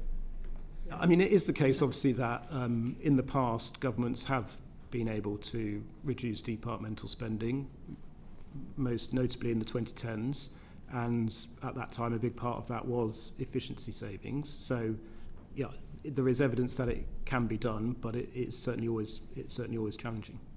Thank you. Yes, thank you. I think I have many stories about challenges that could be. I wanted to move on now to Bobby Dean, MP. Thank you, Chair. One of the risks of the fiscal forecast that you've highlighted in the report is about the potential for a correction in the global stock market. We're hearing news this morning that UK pension funds are starting to dump US equities. There's a general sort of fear that we might have an AI bubble. I just wondered if you could talk us through those risks, and in particular how it might impact the government's fiscal mandate. Those risks certainly exist, and I think we did two different scenarios, one in which there's a really substantial adjustment. I think it was 35% fall in equity prices. That's right across the world, so it includes UK stocks.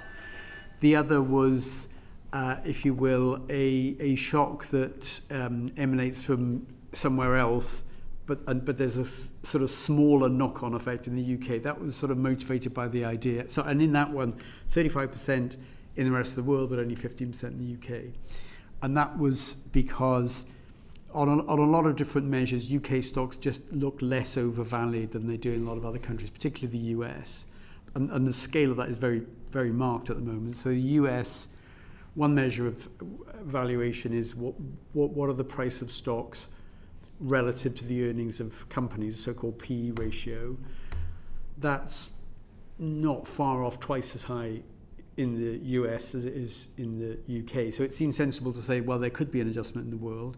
It's probably going to be bigger in the most overvalued markets. The UK is definitely not in the overvalued markets in the world, but you couldn't plausibly think that a very big sell-off in the global market wouldn't have any impact on the UK. So we do both of those.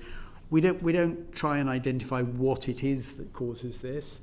Obviously, the thing that you highlight is very much in the minds of many people, that some sort of tech stocks, IT stocks, call them what you will, look like they're very stretched in terms of valuations, and people getting nervous about that. So it could be that, but we're not specific. And we just then try and trace through what it does to both the economy, but also through direct links to government revenue, and impacts, for example, on the valuation of the stocks held by local authority pension schemes, which then has an impact on one of the fiscal measures, which is public sector net financial liability. So a big fall in value of stocks, given that they are big holders, those local authority pension funds, big holders of stocks, that's going to flow straight through to that measure, public sector net financial liabilities. And the impacts are big. I mean, just on the current balance, I think it's a deterioration by about 16 billion or so. I mean, that's as much as our estimated impact from the productivity downgrade on the current balance if you got 35% off equities all over the world. It's a little bit better if it's the rest of the world has a big hit, we have a smaller hit. It's not 16 billion off, it's 9 billion off. So do you want to add something on the fiscal stuff? Thank you, Mr. Dean. Thank you. We obviously the gambling taxes were changed in the budget. I'd be interested to know how you score those, because obviously there's an awful lot of behavioural changes, and we had from the gambling industry a suggestion that people would be pushed, for example, to the black market, so they still gamble, or equally there's a possibility of a shift of type of gambling if taxes are put on some. So how do you go about scoring that, and what were the any particular messages you've got? Yes, thank you. So this was quite a complicated measure to cost, and there are a number of assumptions in there on behaviours. And the changes create quite a number of different rates across different forms. It is. So there's across different forms of gambling, which we also had to consider the impact of that on behaviour.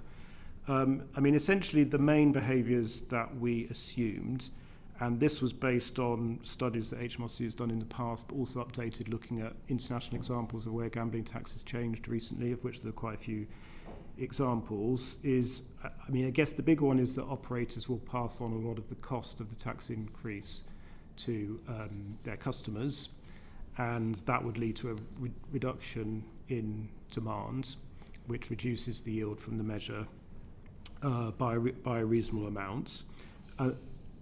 That does build in some behaviour of people moving into the illicit market.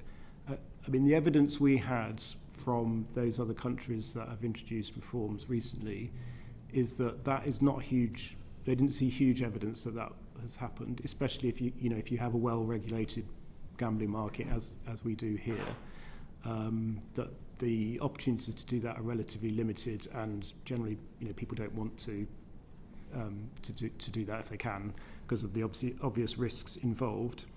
And then we did also have an assumption that there would be some substitution between the different forms of gambling, reflecting the fact that you do now have some quite wide differentials between the tax applied on what are essentially quite closely related forms of gambling. And we also made an assumption that the operators would, over time, be able to adjust their sort of product offering to essentially kind of maximise profits and kind of minimise the tax. So you mean, perhaps from what you're saying, so the online gambling, which this committee put a report about, online gaming, which we felt caused more harm, and therefore that we urged the government to look at differentiation. You think that the offer might, you've factored in that they might try and encourage some of those people to go, for example, to a betting shop or the races or a casino, and is that really realistic?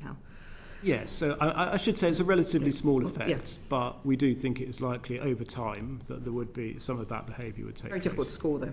Yeah, I mean, again, it's one which there is a big amount of uncertainty basically about that behavioural response, but I do think it is one where HMRC have actually done some really, really detailed work, both using their own analysis from the past, but also, as I say, taking account of international evidence. Well, we'll maybe raise it with them when they're in front of us in January. Thank you very much indeed, Mr. Josephs. Luke Murphy, MP.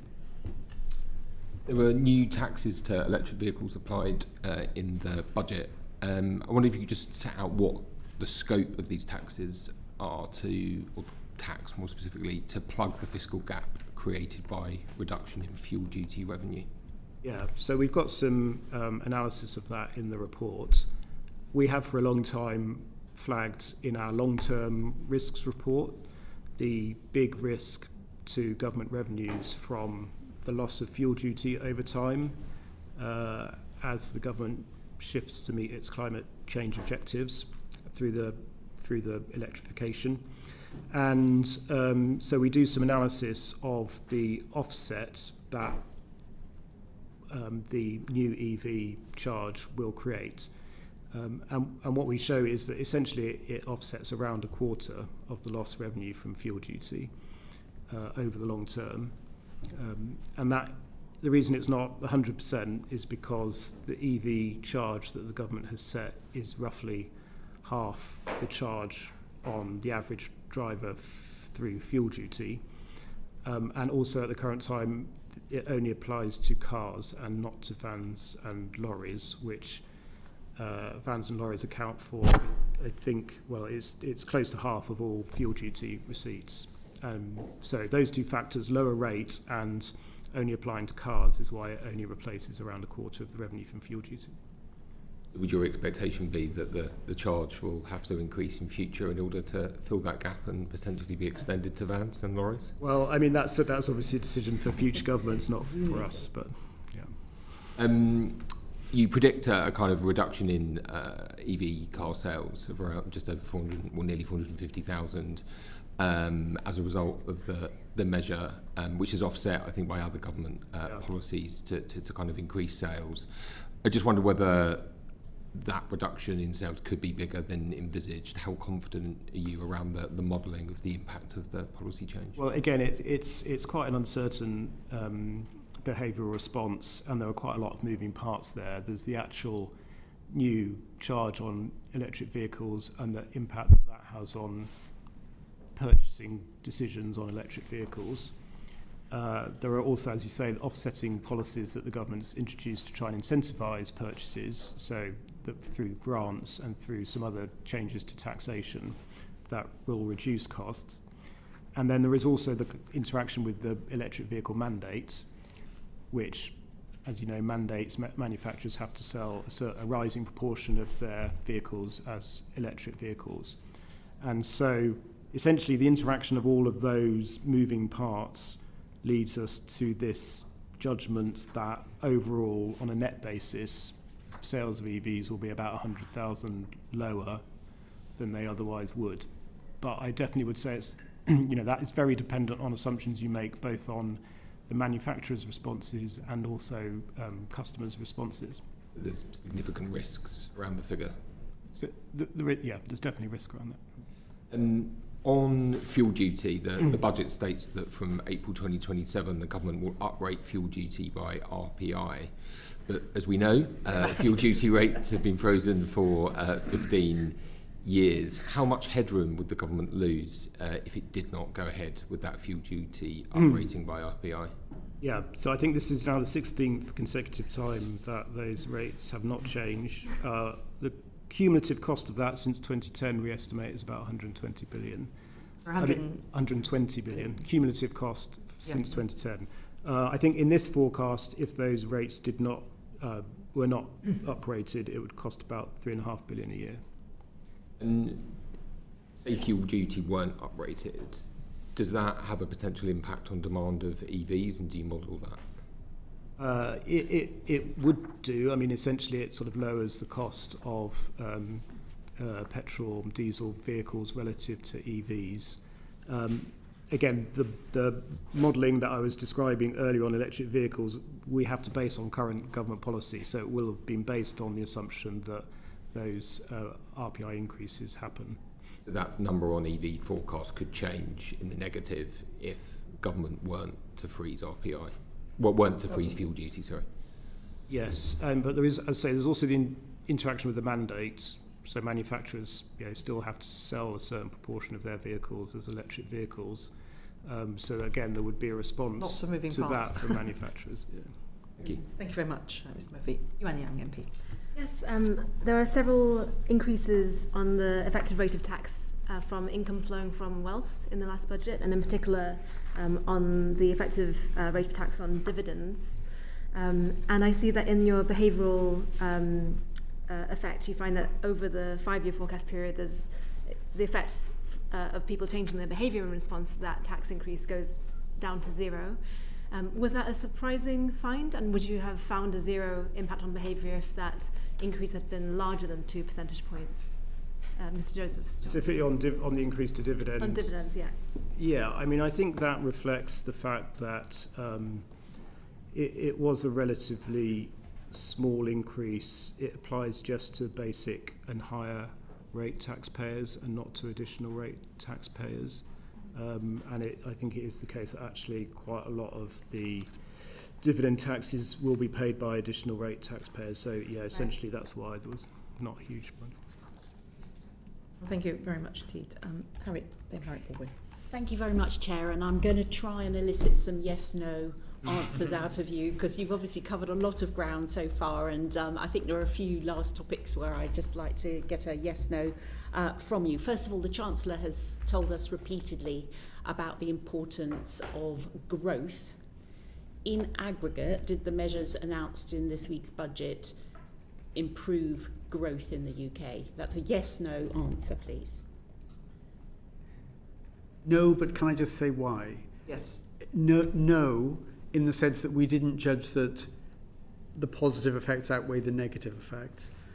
I think it's in some ways not surprising that the answer is no, because if you're going to take the tax take out of GDP higher again, which happens to the highest level certainly since the Second World War, possibly for a much longer period, it's very difficult to raise taxes without affecting incentives to save, to work, to invest, to become an entrepreneur, to stay in the UK. It's very difficult to do that without having some negative effects. We judged that those negative effects, at least over a 5-year horizon, were not large enough to actually give a negative impact of the budget, but neither did any positive effects more than outweigh them. In short, higher taxes mean lower growth, is what I heard. Very difficult to increase the tax take without having effects on incentives. Yeah. Okay, another quick one for trying for a yes/no. In aggregate, did the measures in this week's budget improve productivity in the UK, Mr. Josephs? Well, again, yes, no. Well, I think it's difficult. I think we need to get a little bit maybe more reflective. Again, I think the answer is the same answer that David just gave, which is no, but there is a reason why, which is that we have introduced this new significance threshold, so we only incorporate the impact of policies on productivity if they go above or below our 0.1 threshold, and in this budget there weren't any policies in Lots either of direction. The smorgasbord meant that it's not as school. So it didn't increase growth, it didn't change productivity of the UK economy. Specifically on NHS productivity, because it's such a big line item in the budget, the spending on the NHS. In previous reports, you've told us that NHS productivity has not yet returned to pre-pandemic levels. Is that still the case? Can I have a yes/no on that? I mean, I'm afraid I don't have an answer to that, because that is not a number we've included in the book this time. I know there have been some recent data releases on that, but I can't give you an answer. I need to chip in that my local hospital, Homerton, has increased productivity by 11.3% year on year. So there are bits of the NHS that are doing very well. Very good. If I may, I've got a couple more. On the Employment Rights Bill, is it my understanding you have not yet incorporated any impact of the Employment Rights Bill in your forecast? Yes. Okay. And then finally, on a point that we were talking about earlier, the net migration mix, we heard that you don't have a lot of information yet on that. You also told us in your report last year at the budget that the measures that the Chancellor put in place then around the non-domicile regime were highly uncertain. And I think in this year's report you've said that you've no reason to change that. There's been a lot of anecdote obviously out there about rich people fleeing the country, but is there any sort of fact-based information that would change any of your information? So, as you say, we've not changed that assumption because we don't feel there's any hard evidence out there that would lead us to change that assumption. I mean, that assumption is that there is pretty significant outward migration as a result of that policy. But as I say, still within the parameters you estimated. No new evidence, and we won't have really hard data on that until early 2027 when we start to see the actual tax receipts. And then final one, if I may, the salary sacrifice measures in terms of pensions were the second biggest item in terms of the tax increases in this budget. Do you think that that will have a long-term impact in terms of your medium-term fiscal forecast and the amount that we save for pensions in this country? Yes. A long-term impact, well, I think you would expect it to have an impact over the long term. I mean,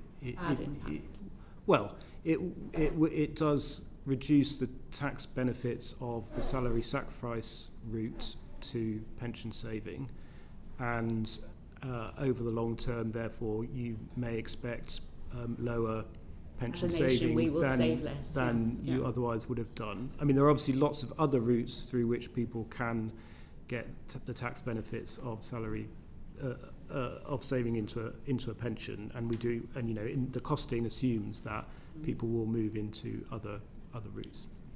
Thank you very much. Luke Murphy, MP.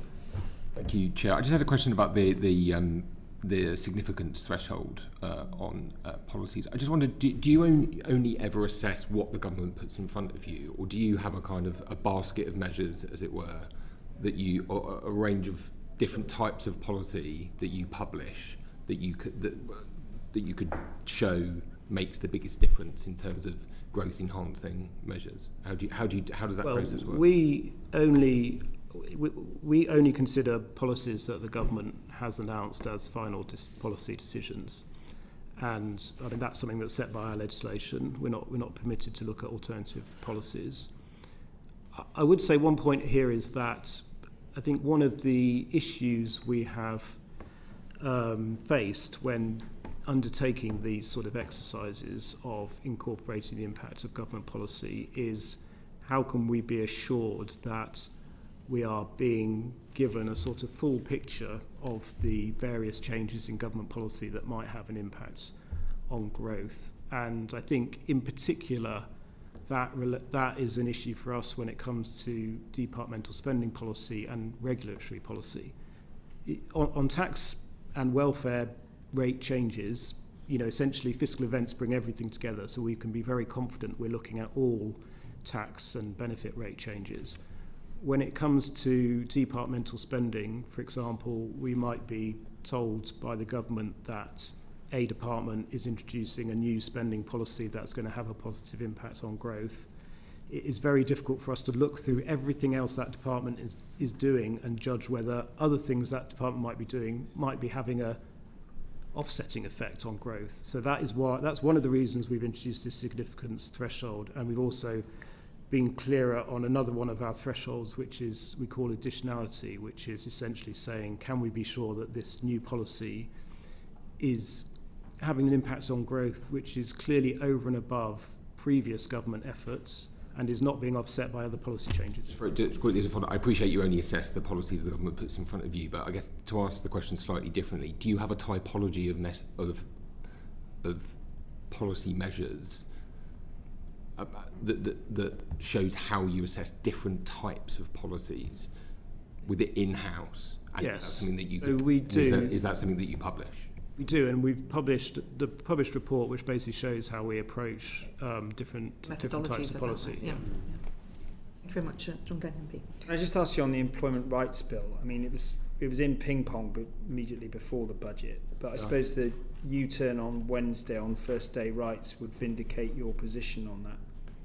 Yeah, so back in March we said that this policy was the final picture on that policy was very uncertain because it had to go through a legislative process. There were a lot of amendments in play, and also quite a lot of the important details would only come in secondary legislation.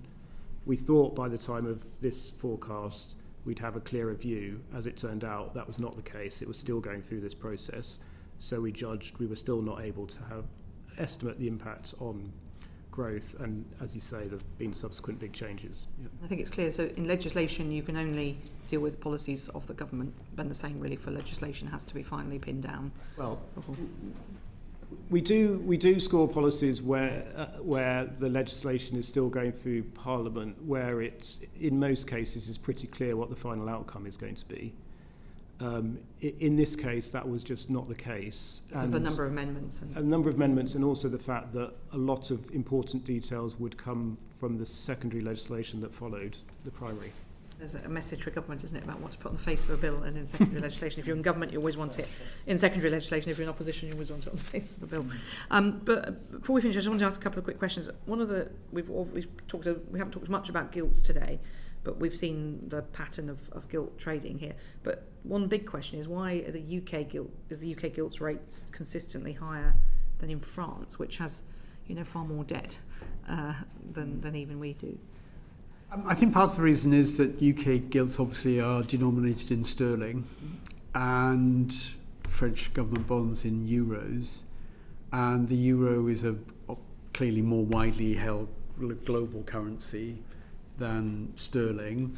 There'll be a lot of investors that think some part of their portfolio needs to be in euro-denominated assets. There'll be relatively fewer, at least outside the UK, who would think, yes, we absolutely have to have some sterling-denominated government bonds.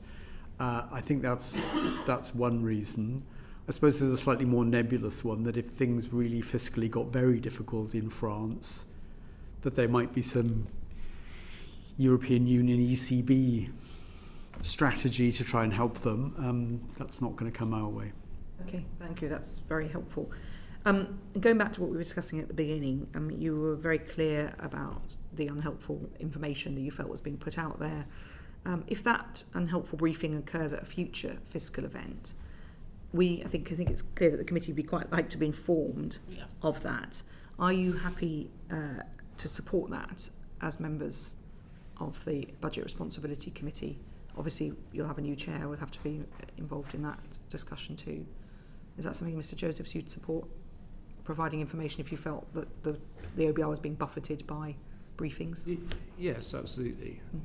Okay. I mean, in terms of actual briefing, it's obviously quite often very difficult for us to know exactly what is happening and who is briefing and what. Well, it could be wild speculation, it could be media speculation, it could be briefings, could be leaks, all of those, but all the noise around it, I think, is my point. I think one thing I might add to the discussion we had earlier when you were asking about the letter is one thing that was upmost in our minds when we considered writing that letter was the expectation that this committee would be asking us questions about what had happened, because you have done that previously, and therefore that was part of the thinking about in terms of putting it down on paper so it was clear. Yeah, get it out early. And we also had questions from the Shadow Chancellor as well. So okay. And what about you, Professor Miles? Would you support providing us with that information in future?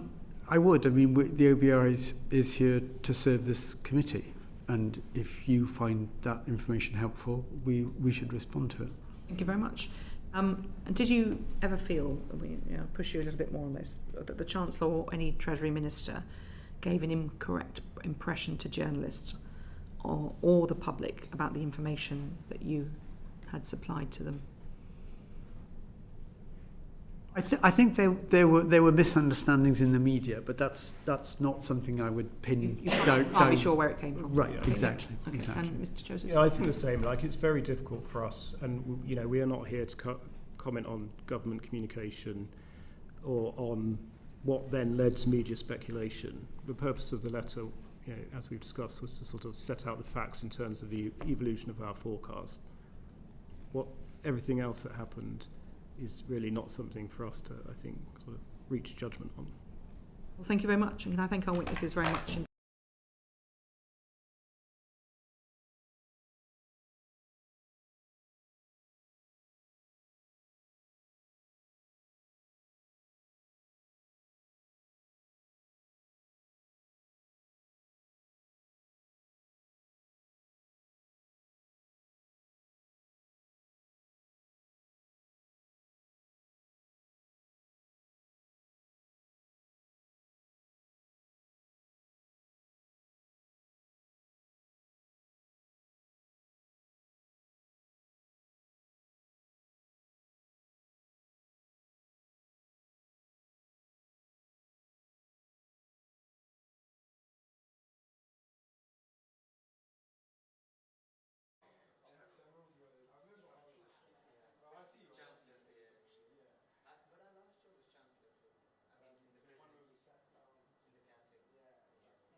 exciting, isn't it?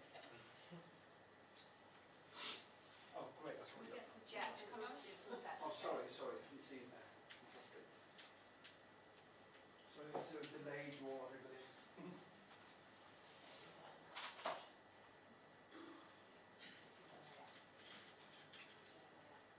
Is everyone here? Yeah. We're ready.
You all ready? Let me know. Go. Good afternoon. Today the Home Secretary has laid before Parliament the second report of the Angelini inquiry. As a non-statutory inquiry, the Home Secretary is responsible for publishing this report. The inquiry is, however, independent of government, and this report is the result of over 2 years' work. My first report investigated how off-duty police officer Wayne Couzens was able to abduct, rape and murder Sarah Everard. This was published last year in February 2024. I was clear in that report that Wayne Couzens should never have been a police officer.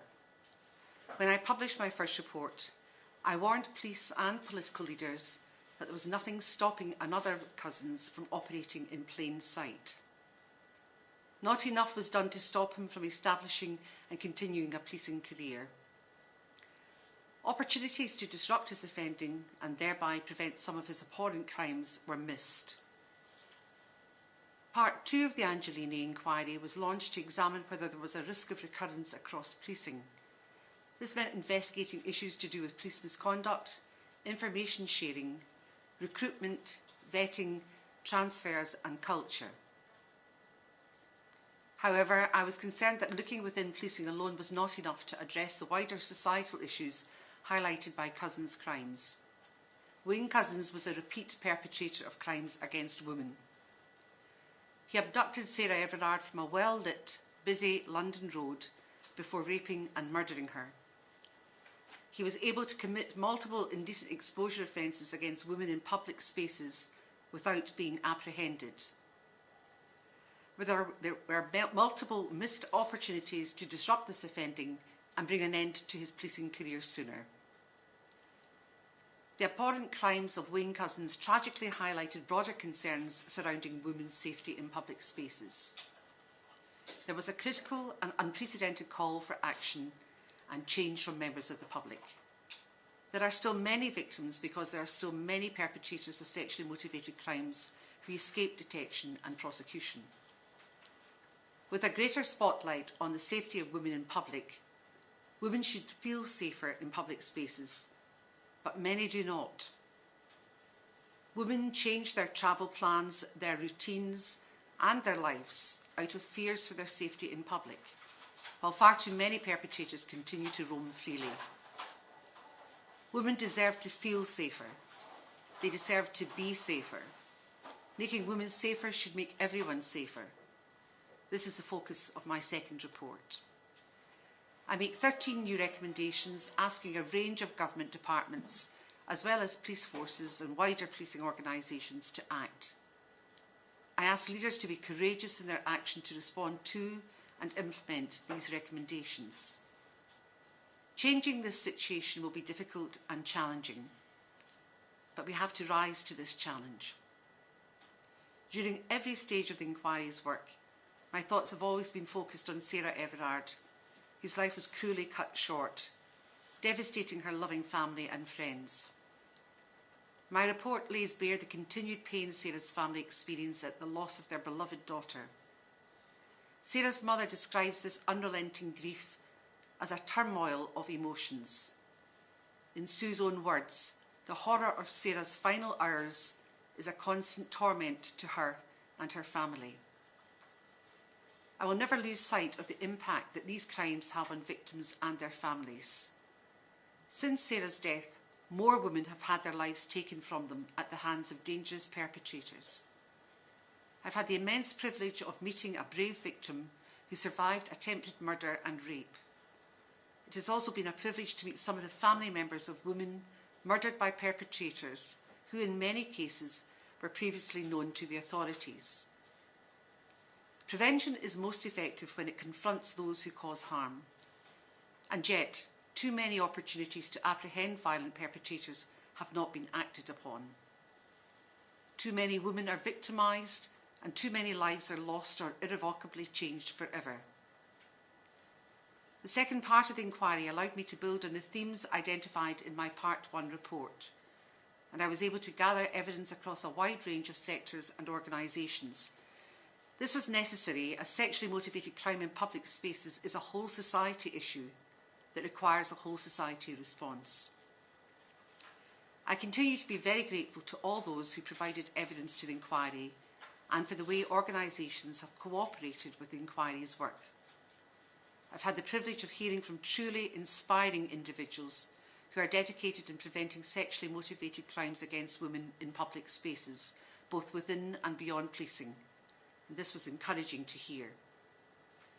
Undoubtedly, there has been an increase since Sarah's death in measures to prevent sexually motivated crimes against women in public spaces.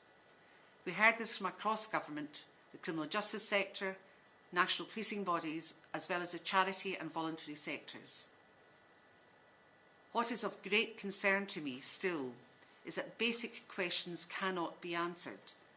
No one was able to confidently tell me how many women nationally report being the victim of sexually motivated crimes in public spaces. This gap in knowledge fundamentally impacted my ability to assess how effective current measures are at preventing these crimes. For example, we cannot answer basic questions such as how many women were raped by strangers in public spaces as opposed to someone known to them in private spaces in England and Wales last year. And there is limited data on sexual assault and indecent exposure. If this data is not being gathered and recorded consistently across forces, how can it be analysed to spot patterns in offending? This is a critical failure. There is more to do to understand the prevalence and scale of the problem, but we already know all too well the toll these crimes take on victims and the ways in which the threat of these crimes impact women's confidence in public spaces. Inquiry identified multiple surveys and research which consistently articulate the fact that women do not feel safe and that this unease is often compounded by repeated street harassment or victimisation. Our own survey findings were stark. Around half of all women surveyed had experienced an incident in the last 3 years that made them feel unsafe due to someone else's actions or behaviour. Among women aged 18 to 24, 76% reported feeling unsafe in public because of the actions or behaviour of a man or men. These are not new findings. In 2021, the United Nations surveyed over 1,000 women in the United Kingdom and found that 71% had experienced some form of sexual harassment in a public space at some point in their lives. Women have been clear and consistent. It is now time for the government and wider society to focus on disrupting the perpetrator. This has to start with prevention. Perpetrators need to be stopped and prevented from reoffending against women in a similar way again. While I have seen evidence that a shift in focus towards the perpetrator is happening, more needs to be done. I have found that data on men who are the perpetrators of these crimes is limited and disjointed, further impacting the ability for anyone to get a grip of the issues and the solutions. This is not just in relation to early intervention. It includes ensuring measures are effective in preventing known offenders from committing further sexual offences against women in public spaces. Too many perpetrators are slipping through the cracks in an overworked system. Police, prison and probation resources are overstretched and underfunded. This is despite violence against women and girls being described as a national threat in the 2023 Strategic Policing Requirement. For the first time, the government outlined how police forces needed to coordinate the response and resources to tackle such crimes in line with other national threats. In parallel, the police made a national commitment to relentlessly pursue perpetrators and create safer spaces. In reality, I have found the response overall lacks what is afforded to other high priority crimes, where funding and preventative activity, with sometimes little data on success, is the norm. Prevention is mentioned in almost every single violence against women and girls strategy, reflecting an increased awareness. However, too often, prevention in this space remains just words.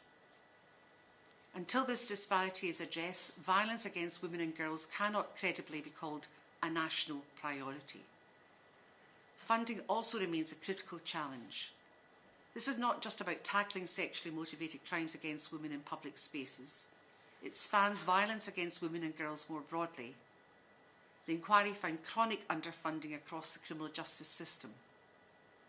Victim services, research into prevention, and perpetrator intervention programmes all fall short. Where there is funding, it is very often fragmented and inefficiently allocated. Organisations seeking financial recognition and support, often already overstretched, must fight relentlessly for even the smallest pots of money, time and time again. I am in no doubt that proving that a crime has been prevented can be difficult. At the heart of prevention activity is the aim of stopping something happening, which in itself is hard to establish. This issue is heightened by an already overstretched and demanding environment. Yet, despite these barriers, many excellent initiatives are being delivered at local levels by passionate individuals who often go above and beyond their day jobs. These efforts operate in a system that struggles to provide a mechanism or funding to scale up even the most promising measures. The inquiry found that there are 1,000 flowers blooming in this space, reflecting a genuine commitment to improvement, but which are not being delivered consistently across England and Wales. Progress requires courage and stable funding to recognise promising initiatives and to look beyond the immediate to the long term. Sadly, I have seen duplication, siloed working and inconsistency scattered across England and Wales. Different areas apply different solutions to the same problem or a watered-down version of the same solution. This is creating an unacceptable level of inconsistency. The landscape is littered with inefficient patchwork initiatives that vary from place to place, while the experience of women are often the same or similar. The public should be able to rely on a consistent service that prioritises their safety wherever they live in England and Wales. When considering prevention activity and the safety of women in public spaces, it became clear to me that understanding the impact of pornography and social media is critical to improving women's safety. The safety of online spaces was not within my terms of reference. However, during my investigation, nearly every witness shared their concerns about the impact that violent, misogynistic pornography and unfettered access to harmful content has on users. In my Part 1 report, I was resolute in highlighting Wayne Couzens' interest in extreme and violent pornography. The gap between online and physical worlds is closing. especially for the youngest and potentially the most vulnerable in our society. Online spaces are becoming increasingly violent and degrading places where misogyny and hatred towards women not only flourishes, but is disgustingly celebrated. I find it inconceivable to see how this cannot impact offending in the physical world too. I also find it inconceivable that we have not yet got a better grip on safety in online spaces. It needs to form a vital part of any strategy focused on the prevention of violence against women and girls, which must also outline how these harms may in turn affect men and boys. My report outlines a number of barriers that make prevention work difficult. My recommendations provide the framework to ensure prevention is treated as a fundamental part of tackling issues relating to the safety of women in public spaces. Prevention needs to be incorporated at every level. Society needs to stop normalising misogynistic perpetrator behaviour, and authorities need to start intervening early by targeting places and people that are known to be risks. Similarly, intervening and tackling offending patterns of known offenders, whether this be through custodial sentencing,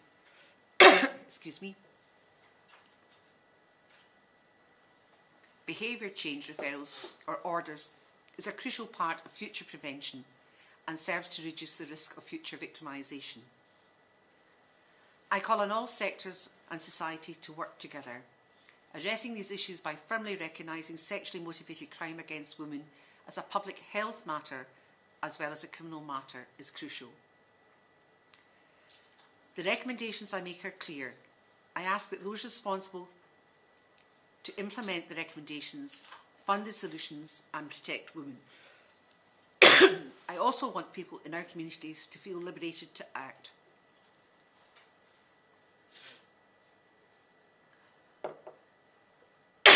Excuse me. This is to ensure as far as possible the safety of each other in public. I also call for better data recording and collection, supported by strong and collaborative leadership, unified by a shared goal and clear communication. Underpinning all of this is a need for properly sustained investment in measures we already know work. I ask leaders to be courageous. I therefore call for urgent implementation on a focused set of key measures. In particular, 2 successful policing measures, Project Vigilant, which started in Thames Valley Police, and Operation Soteria, which started in Avon and Somerset Police.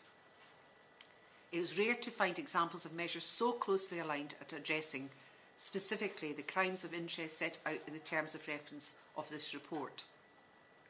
I call for urgent national implementation and long-term consistent funding of these measures, and argue that the challenge is not a lack of ideas, but a lack of coordination and a shared momentum. None of the recommendations I make should be received with surprise. In fact, some of my recommendations seek to echo reports that have already been published in the last 12 months.